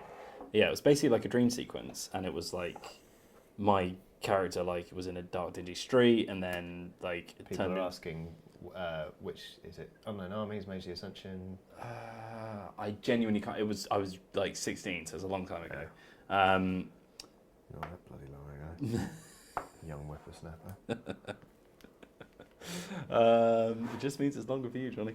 So I think that was like my first proper roleplay experience. But it was really fun, and like having like a cool I think that's why I'm actually really into non-combat stuff. Because Right. like the most fun I've ever had is just not doing combat. Yeah. I like characters that try and that are really resourceful and try and find other ways around combat. So they're really good fun. For a very brief stint, I did a really cool system called, I think, Padfoot, which is a detective system. Cool. And instead of having like your standard skills, Yeah. like you have a couple of physical skills which aren't that important, and just for like, oh, you get in a scuffle, let's see it through kind of thing. But your actual sort of like main thing is that you're solving a crime. So you'll go to crime scenes and investigate, and you have like a big list of like all of the things that a detective might know about. Right. So there's like, oh, someone's like is really into forensic stuff. This guy knows a lot about literature, all that kind of stuff. And you'll find clues. And if you have that, at least like one rank in that skill, you will find all of the clues. Cool. But then you have extra points that you can spend on those. So instead of going wide, you can go tall. So like you might be really, really knowledgeable about computers, for example. So you can actually spend those points to get additional bits of information to help you try and solve the case.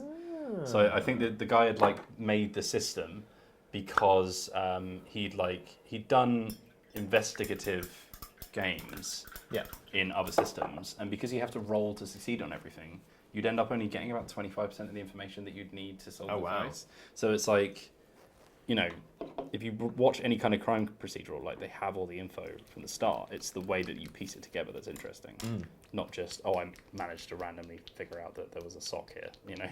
Yeah. So like that was really interesting. That's a really good little system to check out. Neat. I think it might be open source as well. Yeah. Question: what games are you going to play, and who with? All sorts, and lots of people. Yeah. We have at the start of the stream we told everyone that we're going to be playing Sushi Roll. Well, we've played it, we've recorded it, and then we're going to release it at some point soon. Yeah. I think tomorrow, maybe the day after. Can't remember. Figure out. Yeah. Have we got both of our weekend hits sorted? Yeah. Yeah. They're not. It's not been uploaded yet. Just can't remember what they are. They're both my edits, don't worry. Okay, cool. It's all good. You're fine. Right. Let's get some more questions. Riken says, Johnny inspired me to grow a full beard instead of just having a tash and goatee combo. Good on ya. Beards will always be superior to goatees. Sorry, goatee havers. Sean Ray says, I take that back. Will's beard is lovely. I'm not going to read your initial message then. Probably just called you a cuck. Yeah, that'll be it. Are you guys going to Essen? I don't think so. I think Dicebreaker is going to have a presence. It's just whether or not a we matter of physically will be working out there. who is that. I think it's the same weekend as MCM London. Oh. Which would put me out of contention. Yeah. Because I believe I will be at that show. Yeah, for anyone who doesn't know, Gamer Network and Repop are the same sort of... Yeah, Gamer Network was corporate bought being. last year by Repop or Reed Exhibitions. Repop are the ones that do all the PAX shows, which is why I'm going to PAX West with Wheels next Thursday. And also MCM is a part of Gamer Network. There's basically lots and lots of events. Yeah. And obviously Gamer Network's always done EGX and Res.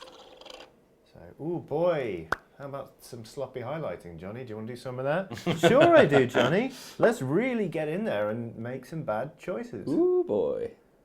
Why is it with every single brush there's one strand that sticks out and forks off? It's just the worst. Which one are you using? I've got the little layer one. I've been using it for the entire model, to be honest. It's one of my newer ones, actually, so it shouldn't be completely boned, but there she blows. It's fine, I'm not accusing you. I was about to say, I was like, what? No, don't worry. Okay, cool. Right, I just need to do some leather and then I can start my wash. It's looking alright. It's looking alright. I like it. Ignore that bit. That'll get fixed in a wash. That's fine. But yeah, it's looking okay. That was the most important lesson for me to learn, was just knowing when it was worth fixing something and when it was worth just going, I'll cover that with wash. And also, like, you don't know how good it's going to look before you wash it anyway, so you might as well just get to it. Exactly. Do we have, like, a blacky grey colour? No. Got Storm Vermin Fur, which you can darken down with loads of null oiling. That's Dark Reaper. Did they say if we'd be at PAX Oz? No, PAX Oz this Yeah, I think. God. What? Australia. Just imagining the flight. Oof, yeah. Yeah. That Oh yeah. far. Weirdly, we can't make that one. I mean, I'd love to go sometime. Yeah. It's just, I've never really had that much of an interest in Australia. It's like a hold up, sorry Australia. It's like a tourist spot kind of thing. It's not somewhere I've been like, oh yeah, I really want to visit kind of thing. I've always been really interested in Asia. I've done Singapore. Singapore was awesome. cool. Because so much of my travel has been through work, I've always been like, there's never really been an opportunity for me to go to Oz. I think PAX Oz is probably the closest. It's just I don't know when that might happen. I've done, to be honest with you, so much travel this year. So I did E3. I've been to LA for 2 other things separately, I think. I went to Boston for PAX East, going to Seattle for PAX West. Almost I really love certainly we're Seattle. going to Philadelphia for PAX Unplugged. Yeah, that's probably going to be our main haunt Yeah. year round. God, am I 12? Yeah. Yeah. Yeah, no, it's fine. We know that. Thanks, buddy. No worries, man. This is some lazy highlighting from yours truly. It's fine. It's How not. much? Oh, it's 4:48, so better get a move on. Yeah, that's kind of why I'm not being too precious about it. It's fine. We'll probably we'll spend a bit of time sort of off camera cleaning them up so that we can do a nice picture, right? Yeah, fine. There we go. Yeah, I really do need to darken down this pink. It's slightly too vibrant for Dicebreaker. But I don't know what to do it with. Null oil. Yeah, I guess so. You fixed it for me. Might do a little close-up cam. Yeah. To show. Well, actually, hang on a sec. So I've gone back in with that pink. Oh, hold up, Johnny, I've changed my mind. PAX also has a pirate ship. Done. We're in. Sea Dad rides again. Sorry, carry on. I've gone back in with the pink to kind of try and clean up the quilt, the coat, the cape. The quilt. It's definitely a quilt of his ass. Just gotten out of bed. Right. I've tried to sort of clean it up a bit, and then I'll go in with another highlight colour. Mornfang Brown, my old friend. I've done a hell of a lot of Mornfang Brown in my time. Oh boy. I mean, you'll see there's not a load left in there. Yep, Thanks, Skaven. that's the one. Right, close up cam. Skaven and leather. Do do do do do do do do do donk. Donk. Oh, I missed. Reet. Bang! See? Like the cloak looks still not great, but you should be able to see the increased contrast in there because I've gone back in with that pink. I've also started to pick out some of the silver with a different silver colour. Here's the front. Look at me go. So I'm going to pick out the cloth now and just see how much I can get done before the end of the stream, basically. I'll bish that off close-up cam, unless you want to show yours off quickly. Nope. Okay. Too wow. busy. Bloody hell. I'll finish this bad boy off so I can start washing. Sounds like a lot of fun out there. Oh yeah, Friday at 4 is always banging. What's everyone saying? I don't know. It looks good, says Hooray. Ruth Emily. Thank you, Ruth. There was a girl at my school called Ruth who was really into, is it ornithology when it's Birds? insects? No. What's insects? On Bugs.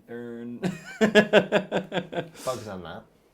Bugs. On to Really into yeah. bug studies. And she had like this giant moth. It was like this Ooh. big. She brought it in school once. Mm. And as you can imagine, in a school in Luton, didn't get that great a reception. But I was Yeah. interested. Oh, Johnny, how about some highlights on the flame? That is the plan. I'm going to do that. I've got some Araman blue here. Ooh. At my school, there was one time we were in a biology lesson and we had a bunch of specimens that had been preserved but were taken out and put on trays. So we could follow a flow chart to try and identify different species, being like, does it have a thorax? How many legs does it have? yada, yada. And then we had to draw them and make observations and stuff like that. Mm-hmm. There was a stag beetle, which had been in a jar for over 20 years. Oh my god. So at that point, it was older than me. Yeah. And to that extent, it still is, because of the linear nature of time. Anyway, one of my friends snuck up on me and the guy I was sat next to, and they put the stag beetle on the back of his neck. Oh. He went, "Oh," and batted it off. And somehow, when he batted it off, it went straight in my mouth. Oh It no. bounced off my tongue, hit the desk, and started spinning. I roared like a scream and shot to my feet, and then got told off. What? Disturbing the class. That sounds like school, yeah. You get punched in the face and get told off for bleeding. Yeah, that's why I didn't stick with biology. Yeah. Dropped it before GCSE, actually. This is a very strong highlight colour. Oh, Jesus. Yeah, that's Too quite much, bright, isn't it? Yeah. It's Especially after the wash. just wipe that off. It's been a lot of wiping off on this stream.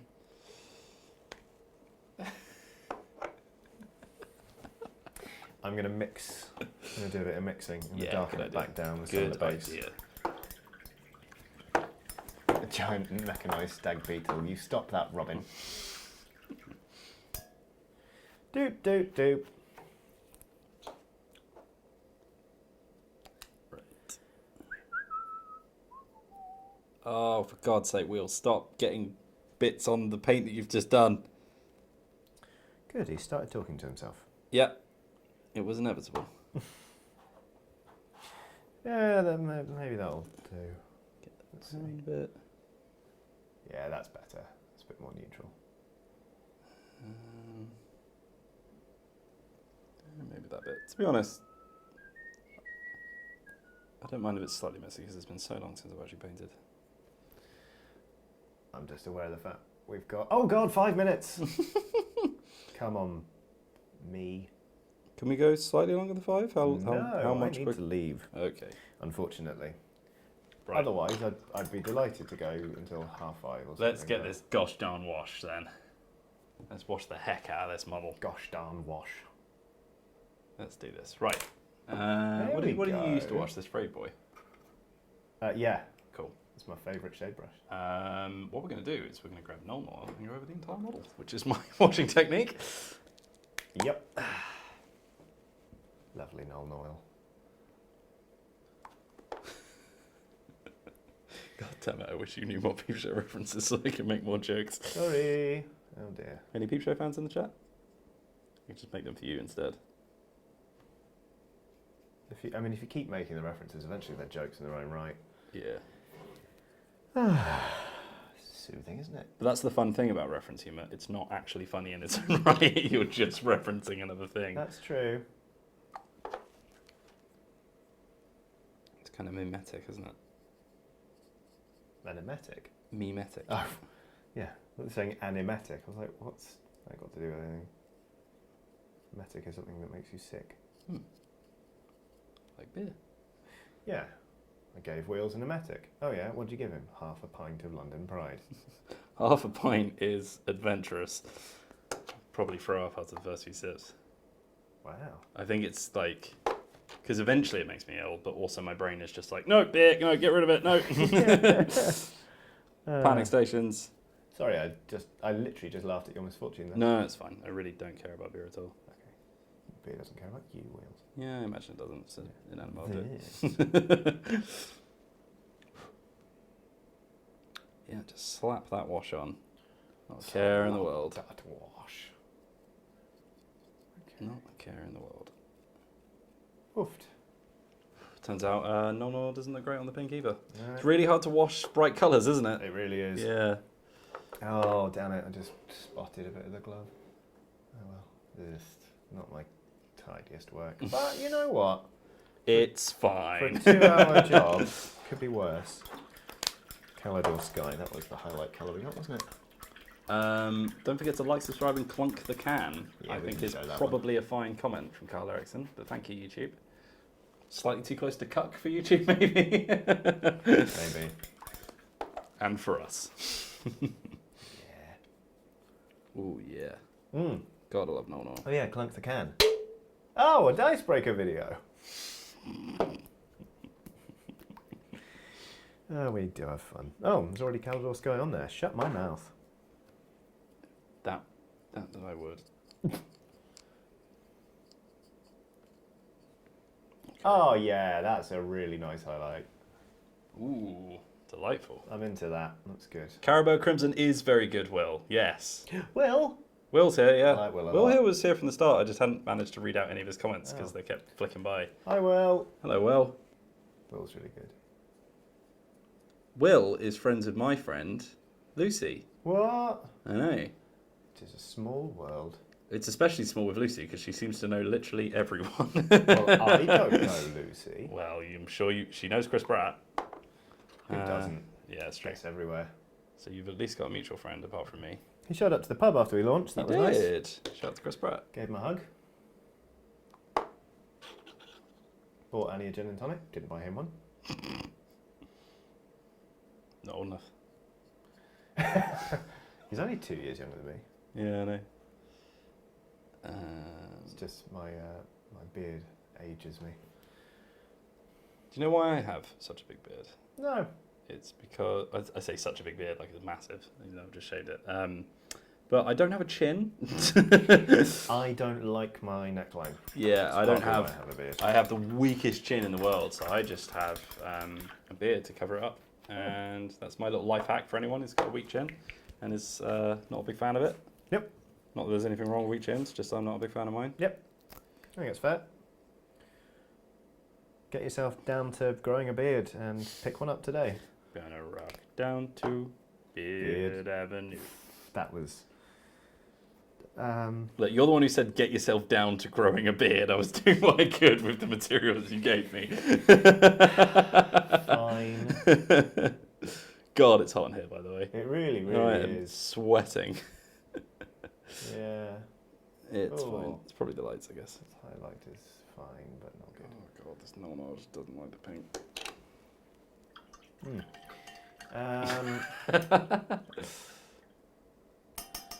Right. We've got... Oh, Christ! Oh, Okay, it's 4:59. put the cold thing on my body. Do I have time to do anything else? Not really. I mean, I'd call that tabletop ready. Yeah. I think that's pretty great, man. Yeah, bit of fun. Should we do one last close-up cam? Oh God, let me just fix this horrible line on my watch. All right, you've only got till I change the camera and go all... It's fine. I've sorted it. It's all It'll good. be fine. It will be The fine indeed. Dicebreaker motto. Okay. In the eyes a bit. Are you ready? No. Come on. Just desperately adding.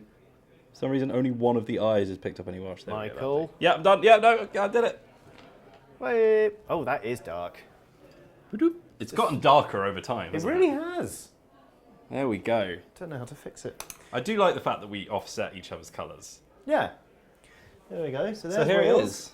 He's got his video sorted out. Mm-hmm. There's my manager stick. There's the means of production. There's his bum. Yeah, there's me arse. Here comes my bum. There we go. And yeah. Johnny's got a much pinker ass than me. Yeah. Can I say it's a quilt. Right. Well. Oh God, Johnny, they're not even on camera. Oh what? Oh. Sorry. Right. All right, Do it again. I'm gonna pop them there, and hopefully you can see them. Yeah. Now give him a spin. Oh yeah. Second spin coming out.